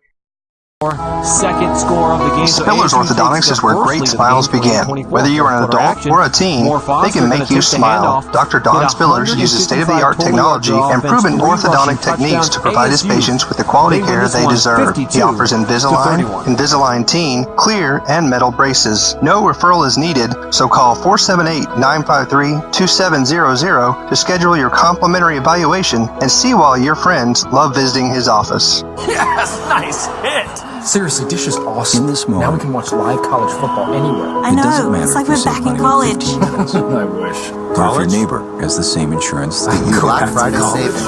Yeah, every game day with Let's Dish. get Charlie and Duck. I think let's do safe performance. Not And the company that stands behind it. here and here. Let's find something for the big kids. Auto owners without insurance. big price tags. Call Larry Walker, your Take local home Black auto Friday owner's agent, and savings let his all team of weekend. professionals tailor an insurance program right for you and Let's your do budget. this. More saving, more doing. Back into the Hornets' Nest to the football Friday night game of the week on the Middle Georgia Sports Network. And welcome back here as the kickoff is returned out across the 25 and knocked out of bounds there was Schumann. Big hit over there. Yeah, he gets hit hard, but he gets out to the 27. Good return of 27 yards there by Schumann, and it's a first down, Pinewood. Yeah, great job right there of coverage for Westfield. It looked like Schumann was going to be able to get out and gain some big yardage for the Pinewood Patriots, but Westfield able to corral him. And Pinewood's been pretty good in the return game tonight, but Westfield has done a good job of catching up with them on the back end. So they'll start this first drive of the second half, trailing 38-0 to the Westfield Hornets. And they're going to try a little reverse here now to John Michael Thompson. Thompson, he's going to get inside or across the 30 out to the 32. Wasn't really a reverse, just an inside handoff on the wide receiver coming in motion. Yeah, just a good play design right there. They kind of outflank the Hornets, do the Patriots, and pick up a nice 6-yard gain from Thompson. And these are the kind of things I really expected to see. Well, we'll give them 5 on that play from the Patriots, and them try to control the clock with some outside runs, try to get to the outside, use their speed against this dominant front from Westfield, but they just have not been able to dial up that game plan here tonight. Little quick screen pass complete out to Barnard, and he'll get out of bounds at the 38-yard line, slung out of there by Gavin Edmondson and Wade Walker. Yeah, nice 6-yard pickup right there on the pass play to Barnard, and he is their big play receiver. He has 3 receptions tonight for 39 yards and picks up another first down right there for the Patriots. They have 6 on the night to Westfield's 4, but, Westfield just got 6 on that drive. I'm sorry, that's even now. So I was going to say that Pinewood has kind of outgained Westfield in the first downs, but Westfield has dominated on the scoreboard here tonight and big played Pinewood to death. Yeah, you don't need first downs if you're putting points up on the board, and that's what Westfield's been doing. And they've been getting those points in chunks here since the first quarter. 38-0 is your score. Fake the handoff. Hagan rolling out far side. Look at the pass, getting pressured. He's going to throw incomplete. He was hit as he released by Connor Cawthon. Pass was tipped over there by Gavin Edmondson. Yeah, good job right there. Westfield, their front 7, putting pressure on Hagan, and Hagan had no time to get the throw away, and he better be glad that he threw that a little bit higher, else it would have been picked off. Out there in coverage, I believe, was that Tanner Westbrook in coverage, I believe, on that side? It was. And then Gavin Edmondson was rolling over there on the other side. Wow, the Hawks beating down the Hornets. Charlotte Hornets. 64-28 at halftime. Jeez. Handoff goes to Preston Campbell. Fumble. It's on the turf, and Westfield comes up with it. And it's World War 24. Wade Walker coming up with the fumble recovery. Preston Campbell puts it on the turf. I think Gavin Edmondson was over there to force the fumble. And let's take a quick look at the Hamby Automotive keys of the game. Big in the run game. Well, Westfield really hadn't done that because they haven't had to. They have converted in the red zone. They've been tough on run D, and they have definitely won the turnover margin. So 3 out of 4 ain't bad, and Westfield's winning 38-0 right now. I mean, just outstanding so far. And again, another turnover for Westfield gets it back for the dangerous Hornet offense. And Westfield going to add to their lead here if they can continue to move the football. And they'll do a little reverse inside give off to Tucker Moody, Tanner, yeah, Tucker. Tanner had it, gave it to Tucker. And Tucker dances inside the 40 down to the 37-yard line.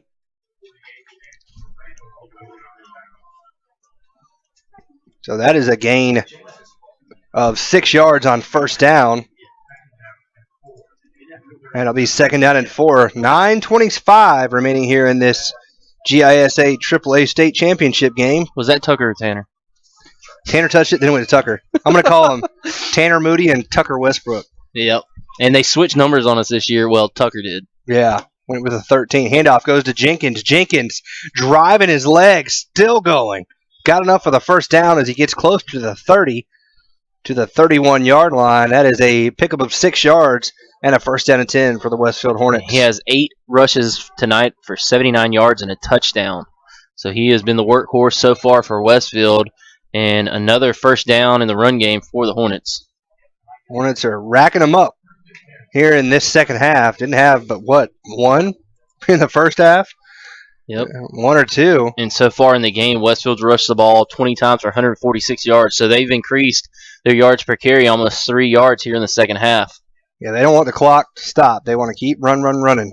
Give it off to Tanner Westbrook. Tanner, big hole right up the gut. And he gets down close to the 20. About to the 22-yard line. I think he's going to be just short of a first down, depending on the spot. Yeah, I think he's going to be about a yard short, Kenny. So, yeah, half yard short will make it 2nd down and 1. Nice 9-yard pickup right there for Tanner. And this is the kind of down and distance you want if you're Westfield. I mean, you can do anything that you want if you're the Hornets. But I would be willing to bet, this would be a typical play where you might want to try a fade route to the end zone or something like that because you can come back with the 3rd down and short. But do you do that with a 38-0 lead? Who knows? You don't want to rub salt in the wound, but at the same time, your boys have worked hard to get here. Handoff goes to Robert Myatt. Robert, big hole. Robert inside the 10, down to the 7-yard line. He is brought down there by number 8, Parks Hagan, but not before he picks up a gain of 15 yards and a 1st and goal for the Hornets. Yeah, good run right there by Robert Myatt picking his way through, and if he was able to get that last little bit of his foot through, it would have been a first down. Maybe touchdown. First down, touchdown. I'm getting confused. 7:35 left to go here in this third quarter. Westfield leading 38-0. On their way to another state championship. 19 and a half minutes to go till they can do that one. And little option. Pitch to Robert Myatt. What a block on the outside by Giles Amos, and touchdown Hornets. 7 yards goes Robert Myatt for the score. And the Westfield Hornets lead 44-0 with 7:20 to go here in this third quarter. And that's a good little present there for Robert Myatt, as the senior will be playing his last game here tonight against the Pinewood Patriots. Here in the state championship game, and Westfield is on top 44-0. Griffin Elmore coming to add the extra point on. So Griffin on for the extra point. Tanner Westbrook on the hold. Hold is down, kick is up, and it is good. So with 7:20 to go in the third quarter, 45-0 your score. Listen to Westfield football on the Middle Georgia Sports Network. Morning, huh? Sherry, limeade, ocean water. Pretty great. Great. What are you doing over there? I'm trying to calculate all the drink combinations at Sonic. All the different sodas and the slushes and teas and everything. The flavors, all of them. Okay, so what is it? What's the number? It's, hang on, now I'm getting a call. Hey, what's up, Terrence? That is not a phone, that's a calculator. Yeah, dude, yeah, he's here. Wake up to the possibilities. Get any large drink for 99 cents before 10 a.m. And introducing handcrafted Sonic Splash sodas. This is how you Sonic. Have you been injured and are in need of legal representation? If so, call Trey Moody. Trey is a graduate of the University of Texas and Mercer Law School and has been practicing in the Middle Georgia area for over 22 years. Trey has tried over 70 cases to jury verdict and has recovered over $5 million for his clients. Trey has established himself as one of Georgia's most prolific personal injury trial attorneys. He is also a certified and registered mediator with the State of Georgia Office of Dispute Resolution. So if you want a respected attorney who can actually try your case if needed, call Trey Moody. And welcome back in. I had to cut that commercial short to keep coming back quickly from the timeouts. Angle kickoff is going to be taken by Barnard on the far side. He comes across the far sideline, got a lane, and a flag comes out as he gets out across the 40 to the 43, but this might be coming back. Great job right there by Barnard, but again, just a penalty that you cannot have on a kick return, and Westfield going to push the Patriots back deep in their own territory yet again to start this drive.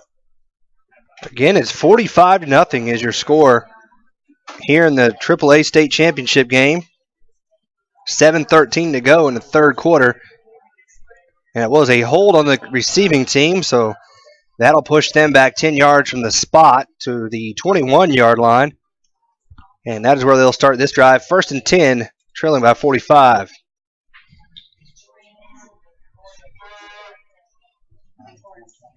So you got to think that Coach Jones is probably going to funnel in some of the youngsters here as he gets closer to the end of this third quarter with the game in hand, 45-0. Not something you expect to do generally in a state title game. Westfield had to give every little bit of themselves last year. Here it's been kind of coasting along.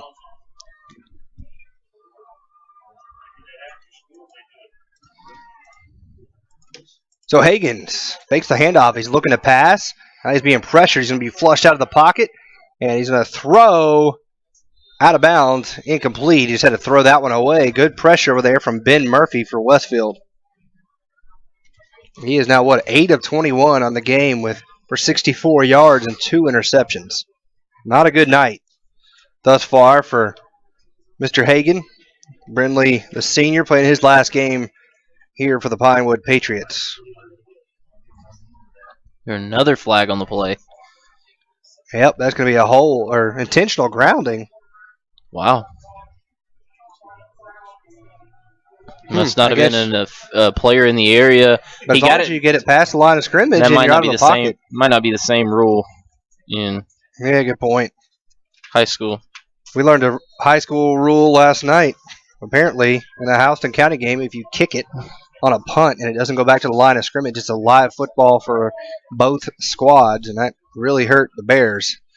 Quick screen out to the far side is complete and pushed down out of bounds after a short gain. There was number 2, Mike Schumann. Cawthon makes the tackle as he gets across the 10 out to the 13. It's going to be third down and a long way to go, about 20 yards for Pinewood. 7 minutes exactly on the clock here in this third quarter, 45-0. Hagan throws a little quick screen, and it's incomplete. He was looking over there on the far side for Schumann again. Schumann let it go right through his hands. He had to go down on the knee, kind of a low pass. So that will bring up fourth down, and on the punt team will come here on fourth down and 19. And I'm wondering when you might see like some of those players like Logan Fink and Austin Burnett, some of those youngsters for Westfield that are going to be big contributors next year with the loss of some of the senior skill positions that maybe Logan Fink not as much, but definitely some like Aiden Murphy and Austin Burnett as the kick is away, and Giles is going to let it roll and go out of bounds at about the 49-yard line of Westfield. So the Hornets will come back. It looks like the starters are going to remain out, though. Well, they're starting to intermingle. Yeah, you got Jerry's Hart out there. Yeah, Jerry's Hart's out there. You got, looks like Landon Easom as well. Jacob Payne starting to get some action here. So I think he's going to kind of slowly do it. First, you might get in some of your reserve seniors, get some of those guys some action here, and then start sprinkling in the young guys maybe in the fourth quarter. There's 6:47 to go in this third quarter, and it's 45-0. Westfield leads. Ryan's going to step up to the line. He's looking at the play clock like he wants to run that down, but the clock is stopped, the game clock, so that doesn't really matter. Robert Myatt, big hole. Robert hit hard and brought down at the 49-yard line after a 2-yard gain. Excellent job right there by the Pinewood Patriot outside linebackers scraping over to make that tackle on Robert. Only a 2-yard gain for Robert Myatt on the play. So now this is when Ryan's going to let that play clock run all the way down.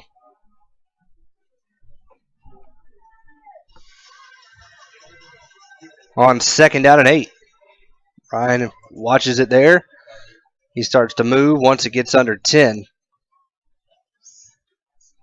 Puts Jerry's Hart in motion, and he'll get up to Corey Holiday, the big fullback, dancing inside the 40 down to the 38-yard line. Corey, rare action at the fullback position, showing a little twinkle toes action there, getting down to the 38. Yeah, nice 10-yard pickup right there from Corey Holiday, and another first down in the run game for Westfield. Don't see the big guy get the ball too much. He scored last week against Deerfield Windsor to ice that football game, but I know he liked doing that. He came out with a head of steam and had a big play there. First down for Westfield at the Pinewood 38-yard line. Jerry's Hart in motion. He's going to get the handoff. He's got Jacob Payne out in front blocking. Jerry's has got speed, and they're going to throw a flag, however, on the end here. So that's going to come back. That's going to negate a good run that time of about 14 yards from Jerry's Hart. But that'll come back on the hold, most likely here on the corner. Jerry shows his explosive ability there, but it's going to be all for naught as you said, Kenny, the ball is going to come back and be a penalty on Westfield for a hold right there at about the 37-yard line. And that's a shame. He had Jacob Payne out there in front, so he had an escort. But it is a hold on Westfield, so that'll push them back to the 47. And that will make it first down and about 19 to go for Westfield. 5:24 left to go here in this game. Still lots of fans here on the Westfield side supporting the Hornets, and over there on the Pinewood side, they haven't loaded up yet and started heading back to Belleville. I'm sure there'll be a green caravan heading down to Belleville on I-16. Jerry's Hart gets the handoff. Nowhere to go over there. Westfield kind of let the defense over pursue, and it was Wade Walker versus about 4 guys.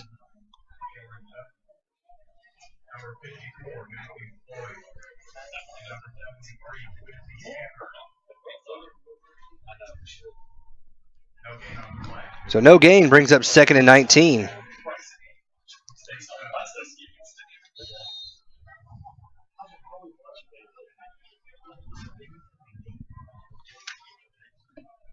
2nd and 19. Clock running under 4.5 minutes now. Ryan Fitzpatrick still in there at the quarterback position.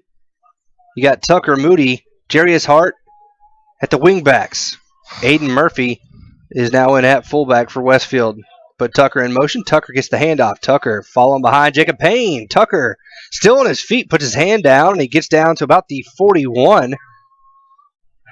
That's a gain of 6 on the carry for Tucker Moody, and it will make it a 3rd down and about 13 or 14 to go for Westfield.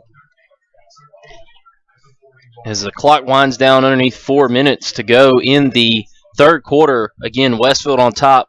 A surprise this early in the third quarter to be on top 45-0.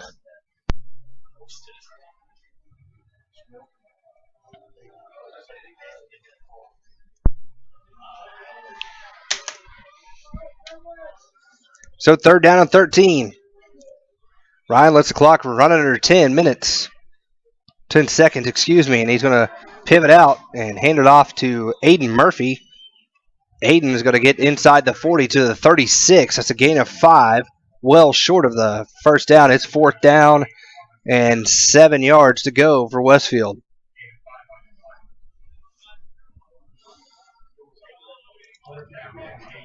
So kind of in that no man's area right now. 4th down and from the 36-yard line. And what do you do here? You can't kick it this far, and the punt doesn't net you very much, especially if you kick it in the end zone. So Westfield's going to go for it. Yeah, 4th down and 7 to go. Clock is continuing to run now, down under 2 minutes and 40 seconds. They put Jarius Hart in motion. Ryan's going to keep it himself. Did the option fake? He's going to keep it inside the 20, down to the 15. Ryan converts on 4th down and 8. And they get down inside the red zone to the 15-yard line. That's a 21-yard gain on their carry there from Ryan Fitzpatrick. Just impressive. I mean, what can you say? A great job. 4th and 8, and you make the play.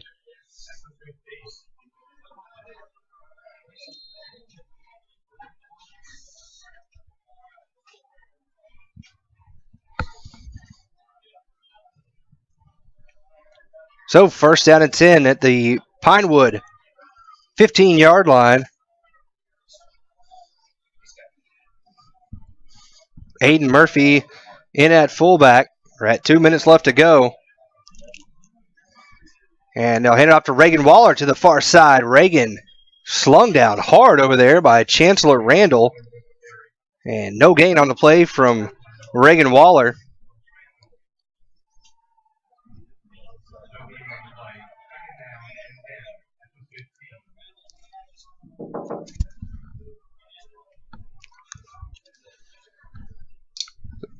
The clock continues to run as Westfield takes their time.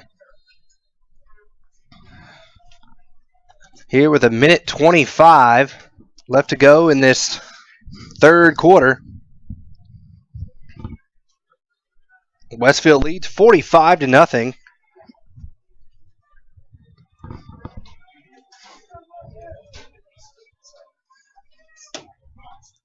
Handoff goes to Aiden Murphy. Aiden stacked up. Maybe he gets a yard at the 1-yard line.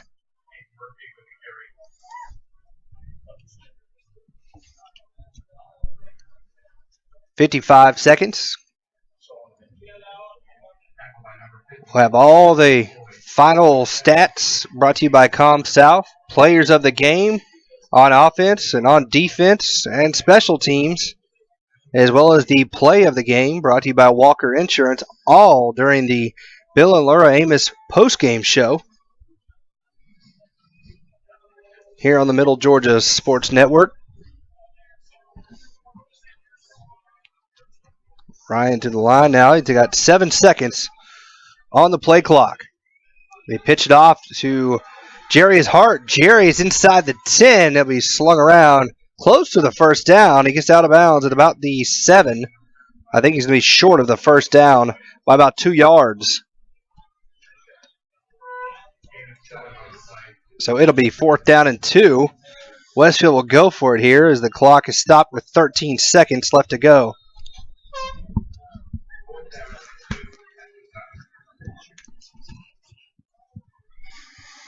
So Ryan, they'll go for it. on 4th and 2 at the Pinewood 7-yard line. They need to get to the 5 for a first down.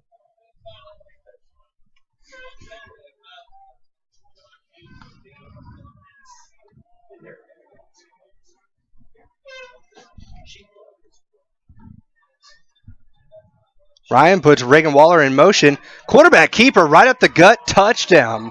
Westfield. Wow, that was quick. That hole just opened up, and Ryan took it right in for the touchdown. That's a 7-yard, the third straight 7-yard touchdown run for Westfield. And they now lead 51-0, pinning the extra point. Easy does it there for Westfield. Ryan now has 4 touchdown passes and 1 rushing touchdown.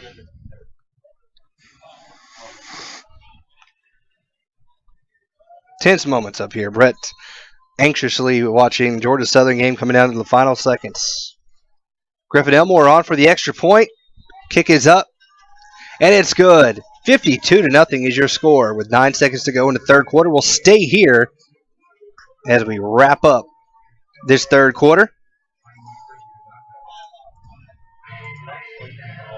52-0. Kenny, who would have thought that coming into this game? No, I mean, we knew Westfield had probably the superior talent and the depth over Pinewood. Not a knock on Pinewood at all. They've been a great team, but, just knowing what you know of Westfield and seeing what we've seen, we've seen that they are just head and shoulders above better than everyone this season, and they're flexing their muscle right now and showing exactly that. Yeah, absolutely, and I tell you what, it's been impressive here tonight. A team that beat John Millage last week, and John Millage, I know you can't really use the transitive property, but they beat Valwood down in Valwood, and we know how good Valwood was, so I'm just surprised. I figured that this would be kind of nip and tuck through the first half, and then maybe Westfield could pull away in the second half, but they have just been dominating all game long from really midway through the first quarter on, and it's been all Hornets. Yeah, they have just worn out the Patriots here tonight. Robert Mike gets it away. Line drive kick. It'll be taken by John Michael Thompson at the 9-yard line. He comes up the middle, and he'll be brought down at about the 24-yard line with 2 seconds left to go here on the game clock.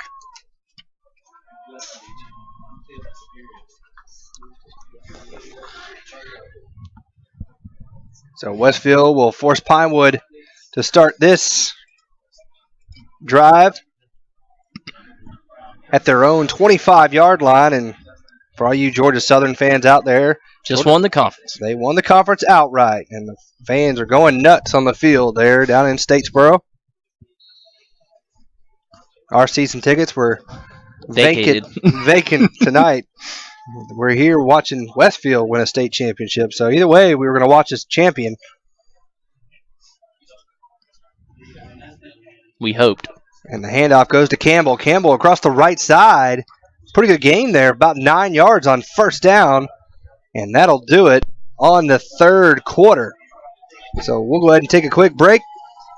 After 3 quarters of play, Westfield leads 52-0 in the GISA AAA State Championship game. You listen to Westfield football on the Middle Georgia Sports Network.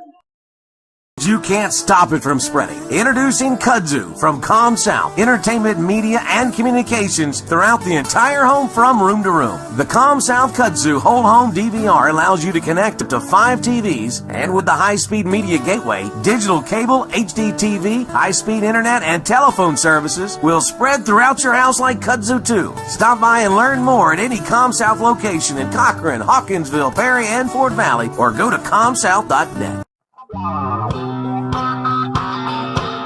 Well, the news is out. Brandon Outfitters has taken Central Georgia by storm as one of the Mid-State's premier outfitters. Located just off I-75 in Perry, Georgia, Brandon has all of the latest gear for any hunting season or just for a nice night out on the town. They still have all of your favorite brands such as Southern Tide, Mountain Khakis, Southern Marsh, Patagonia, Costa, Orvis, and as always, a huge selection of firearms. Brandon also now features new brands such as Sims, Ray-Ban, Kavu, Chaco, Yeti, and much more. Come check them out at 106 Fairview Drive in Perry. They're sure to make your visit one to remember.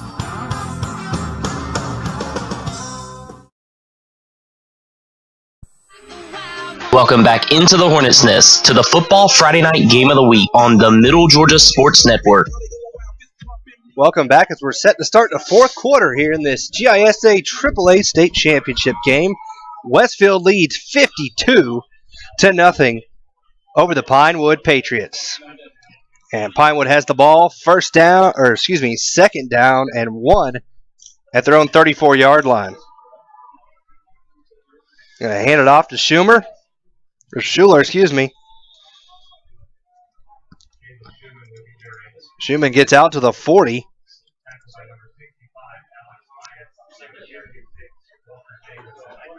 Walker Davison and Alex Myatt in there on the tackle. First down for Pinewood at the 40-yard line.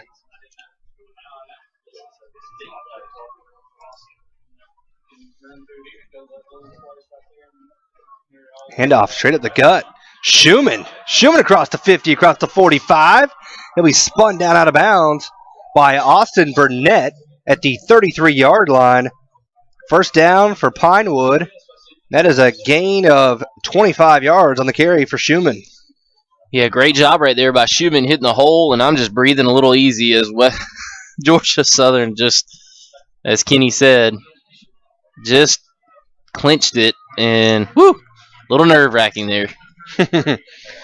So first down and 10 for Pinewood at the 33-yard line.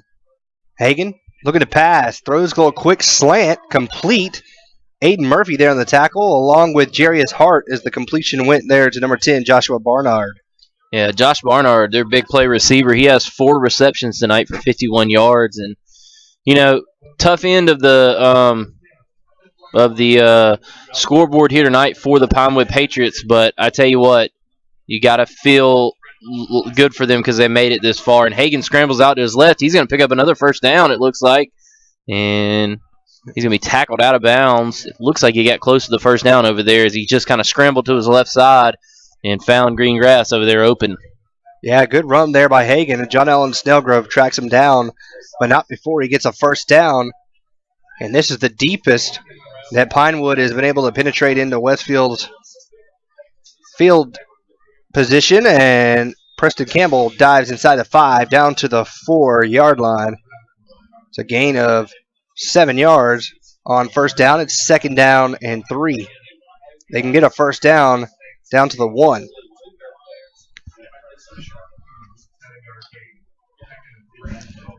Campbell again tries to cut back. He's hit, and he'll be brought down at the 1-yard line. That should be enough for a first down.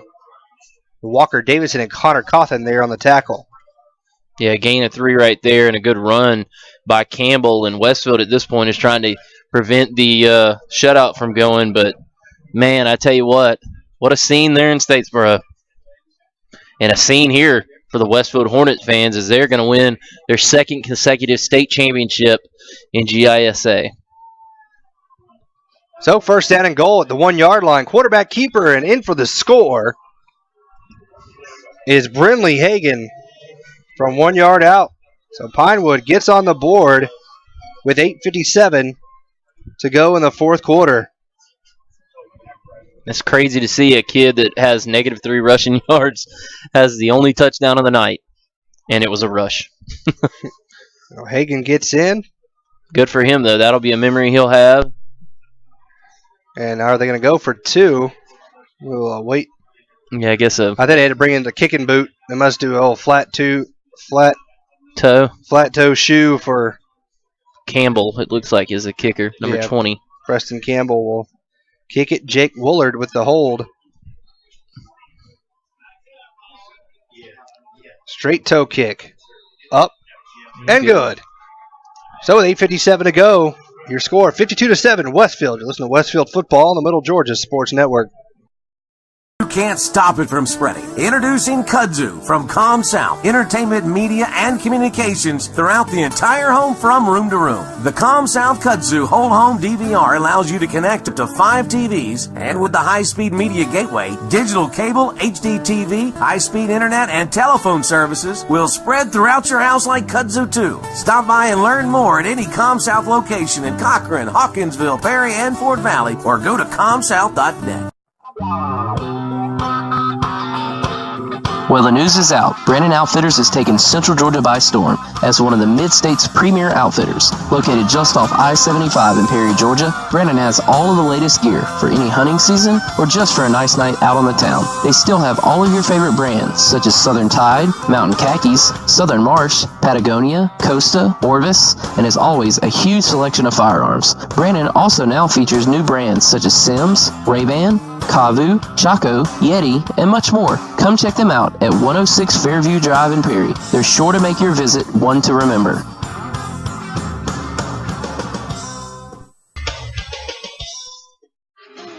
Welcome back into the Hornets' Nest to the Football Friday Night Game of the Week on the Middle Georgia Sports Network. And the kick taken by Austin Burnett. Austin comes right up the middle. Austin being trailed from behind. Got a pretty good return down to the 38-yard line. And that's where Westfield will start this drive. 1st and 10. Leading 52-7.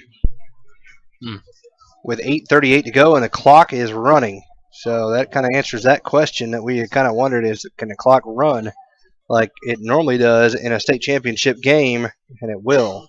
Yeah, I mean, you don't want to see anybody, be disgraced on the field or whatnot. And Westfield has done what they've needed to do to come away with their second straight state championship here tonight, up 52-7. Handoff goes to Burnett. Burnett fumbles the football, but Aiden Murphy, no, it's picked up by Will Sheffield. No, they're going to mark it. Wow. I think Aiden Murphy had it, and then once he had possession, Sheffield had it pulled away. Yeah. So Westfield lucks out on that. Looked like a turnover by the Hornets, but they will retain possession. Some guys getting excited. So 6-yard loss, though, by Burnett, as the second stringers have starting to file in for Westfield. Kopac's here to the near side. Jarius Hart and Austin Burnett, 2 wingbacks. Aiden Murphy in at fullback. You have Logan Fink now in at the quarterback position. John Garrett Pearson, the left tackle. Handoff goes to Murphy. Murphy, big hole. Murphy right up the gut. Murphy brought down, shoestring tackle by John Michael Thompson at the Pinewood 47-yard line. 22-yard gain on second down. Man, he was that close. Not bad for Goldberg. Nah, you can't say that now. Don't say that about my man. I remember last year when Westfield won the state title, we went down on the field afterwards, and the first person we saw was Josh Jenkins, and he said, "I heard what y'all saying. Call me little guy. Don't call me small." Yeah. So maybe we go down afterwards. Aiden Murphy's going to find you and say, now I think Josh is probably our biggest fan. Yeah. Love Josh. Great kid. Handoff goes to Austin Burnett. Austin stacked up. Nowhere to go. He's going to lose 2 yards. Wyatt Young in there. Got some other guys. Let's see. Chandler Hill. Get some of those youngsters in. That's always good. Good experience. Get to play on the turf here at Mercer and get to experience a state championship. Connor Dole's in there. Matthew McCrory. Ben Green. Who else? We got Logan Williams over there at the right tackle position. A right guard. No, he's at the tackle. Westfield running down. The clock is at 0. Yeah, I'm not sure if they realize it or not. They call a timeout? Oh, the play clock never started? Yeah, it never started. So I think everybody's just ready to get out of here. 5:45 left to go in the game. They put Jarius Hart in motion. They give it off to Aiden Murphy. Murphy, big hole again. Aiden down to the 40-yard line. That's a pickup of 9 yards, and it's going to make it a 3rd down and about 3 to go for Westfield. Yeah, great job right there hitting the hole, and Aiden shows his speed. And at times next year, Westfield might be able to put Josh at the wingback position to change things up and bring Aiden in and let him do some work behind that offensive line. I mean, you'll have a shakeup in offensive line next year, obviously, but Westfield's system is what it is and has produced team after team, and you would expect that next year, especially with some of these youngsters having so much success at the B team level. Now hand it off to Jerry's Hart. Jerry's trying to set up his blocks. Steps ahead. Depending on the spot there, he looks to be about a half yard or a full yard short It'll be 4th down, about 1 to go for Westfield. You got to imagine they'll probably just continue to go for it here. Yeah, just continue to run. I don't think Coach Jones is going to try to score a touchdown unless someone breaks away. That's not his intent. I think his intent is just to hold the football, let the clock run, and you don't want to get anybody hurt on a punt or some sort of return or whatnot. Just run the ball straight ahead, play normal football, and allow this clock to run out. Westfield on top 52-7 with 4:23 left to go here. Fourth quarter, and Westfield is on their way to a second consecutive state championship. 4th down and 1. Handoff goes to Murphy. Murphy's got enough for the first down inside the 35. It'll be chopped down right there at the 35. But a 1st down and 10 for Westfield. Looks like Zach Lasky out there. He kind of does, yeah. He just kind of moves and finds the holes. He's not a shifty guy. He kind of has to turn his shoulders to the direction he's kind of running. He's got to run downhill. But it's effective. All the seniors down there starting to get their pictures. Tucker Moody down there with the recently engaged trainer, Brittany. It's the last game for these seniors, and what a way to go out. 2 years in a row at Mercer State Champions. Pretty cool. Aiden Murphy slips as he tries to plant. He does fall ahead inside the 35 to the 34, so he gets a yard. We're down to 3:15 now. A lot of high fives going on. Number 55, Ben Campbell, got in the game. What can you say about this offensive line? I just saw Cam Washington's mom coming up the steps. Those guys up front, those big seniors, Cam Washington, Deal Amrit, Corey Holiday, Cam Forrester is a big tight end for Westfield. I mean, all these guys that were great seniors, excellent juniors as well last year, but great seniors this year, and they're going to go out on top again. Handoff goes to Burnett. Burnett dances, gets across the 35, and pushed out of bounds at about the 32-yard line. Short gain there for Austin. Gain of 2. It's 3rd down and 7. But, yeah, it's got to be an amazing feeling for those guys, for the seniors especially. Cam Forrester, Deal Amrit down there, Tucker Moody, Tanner Westbrook, Wade Walker. All those guys are able to get in the game, win 2 state championships. It's always good when your last game you ever played is a win. Yeah, absolutely. Especially for a championship. And those guys last year, Chandler Duggan and Stuart Smith, and some of those guys, Chandler Bohannon, they went out on top. And some of these guys this year are going to go out on top as well. And I tell you what, I think it's just us. The lucky charm is Aiden Murphy goes up the middle. Is that Landon Wainwright? That is Landon Wainwright going upfield, picking up another 1st down, and he picks up almost 9 yards on the play. He got 12. Did he get 12? Yeah, I can't add. He went from the 33 to the 21, so big gain there from Landon Wainwright. Again, I can't subtract. And we're down to 90 seconds to go in this game. Guess we can go ahead and start compiling who we might think be our offensive player of the game. I think I got to go with Ryan Fitzpatrick. Yeah, he was excellent. 4 field generator, 4 touchdowns. Just an excellent job in the pass game, and then finished it off with that last touchdown that he had on the inside. And Westfield's going to take a knee here with a minute left, and Coach Jones gets the ice bath from Cameron Washington They might and not want to Tucker do that. Moody. And he's got a hood full of ice. They might not want to do that. He's they might get him twice. He's not a youngster anymore. He might catch pneumonia or something down there. Hold on. Who else are they going to get? Are they going to go back to Coach Jones again? They need to get Coach Fitz, Coach Watson. Oh, they got him. And that was Wade Walker and Tanner Westbrook that time. So they got their 2 coaches. Down to 25 seconds left to go in this one. And I think they're just going to let it roll on off. And they are. Westfield State champs. And that's it. The Westfield Hornets are the GISA AAA State Champions once again of 2014. The Hornets go back-to-back to defend their title. We'll go ahead and take a quick break and come back with the Bill and Laura Amos postgame show right after this on the Middle Georgia Sports Network.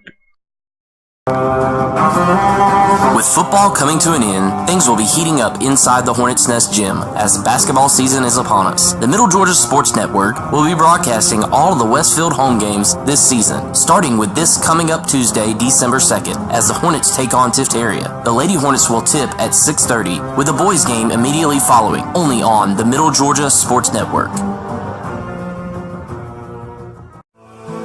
The Middle Georgia Sports Network would like to thank the following sponsors for making this season's broadcast possible: Com South, Sonic America's Drive-In, C.W. Williams Homes, David Reagan Ford, Spillers Orthodontics, Walker Insurance Agency, Brannon Outfitters, Hamby Automotive, Trey Moody Law Office, Planners First, and Bill and Laura Amos, proud parents and supporters of Westfield Athletics.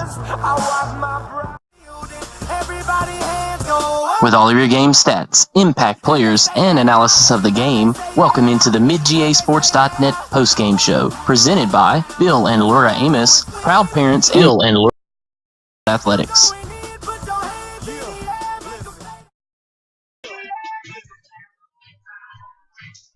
And welcome into the Bill and Laura Amos postgame show, where Westfield is the 2014 GISA AAA State Champions here tonight at Mercer with a 52-7 final. Westfield defends their title from last year and wins another. Now 2 in the trophy case back in Perry.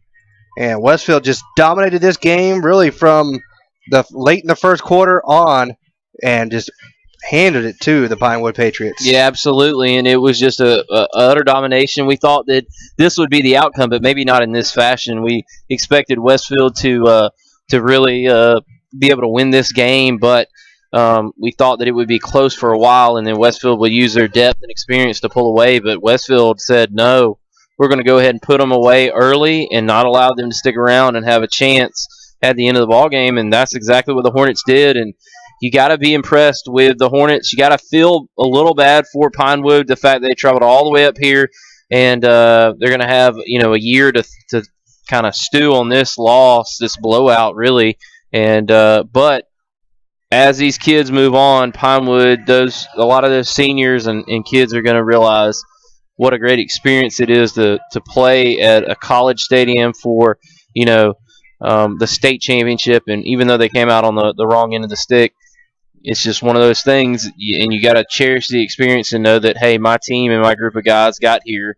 And Westfield, 2 straight state championships, and what can you say about Coach Jones? He was state championship lists last season at the start of the year, and then he brought on the mid-GA sports guys, and now he's got 2. I mean, I'm just saying. That's right. No. Good luck charms. No, I'm just kidding. But let's take a quick look, Kenny, at the ComSouth stat updates, the final stats of the game, as Westfield, again, is a winner, 52-7, and down, first downs was 14-10. Rushing, Westfield dominated 44 attempts, 275 total yards rushing to Pinewood's 25 out of 104 yards, 4.16 yards per carry average for Pinewood. They had a fumble and a touchdown. Westfield had 3 rushing touchdowns. Ryan Fitzpatrick was 5 of 10 passing for 170 yards, 4 touchdowns, 3 for 22 in the penalty yards, and 445 total yards to 184 for Pinewood. So Westfield dominates in the stats, and they dominate on the scoreboard here tonight. 52-7 is your final. The Westfield Hornets are the 2014 GISA AAA State Champions here tonight. And let's go ahead and give our honors of the game. First off, our offensive player of the game, brought to you by Sonic Drive-In, is Ryan Fitzpatrick. Ryan had 4 touchdowns passing, and then he added a rushing touchdown in the second half. So Westfield and Ryan Fitzpatrick, congratulations there on the Sonic Offensive Player of the Game. Defensive Player of the Game, brought to you by C.W. Williams, will be a senior, Mr. Walker Davison. Walker had 7 tackles tonight to go along with a sack, and he is our Defensive Player of the Game, brought to you by C.W. Williams Homes. Special Teams Player of the Game, brought to you by David Reagan Ford, is Griffin Elmore. Griffin converted all of his extra points and a field goal, so he's perfect yet again here tonight, and he is our David Reagan Ford Special Teams Player of the Game. Play of the game, was Giles Amos making that beautiful catch, falling backwards into the end zone, going up, making the catch over his head, even with defensive pass interference. And he is our Walker Insurance play of the game here in the GISA AAA State Championship game. So the Hornets win 52-7, capping off a great run, 13-1 final on the record, and a second straight GISA State Championship. So for Scott Josie, Brett Taylor, it's been a great year. I'm Kenny Kofer. Thanks for listening. The Westfield Hornets are your 2014 GISA AAA State Champions. Good night. The Middle Georgia Sports Network would like to thank the following sponsors for making this season's broadcast possible. Com South, Sonic America's Drive-In, C.W. Williams Homes, David Reagan Ford, Spillers Orthodontics, Walker Insurance Agency, Brannon Outfitters, Hamby Automotive, Trey Moody Law Office, Planners First, and Bill and Laura Amos, proud parents and supporters of Westfield Athletics. With football coming to an end, things will be heating up inside the Hornets Nest Gym as basketball season is upon us. The Middle Georgia Sports Network will be broadcasting all of the Westfield home games this season, starting with this coming up Tuesday, December 2nd, as the Hornets take on Tift Area. The Lady Hornets will tip at 6:30, with the boys game immediately following, only on the Middle Georgia Sports Network.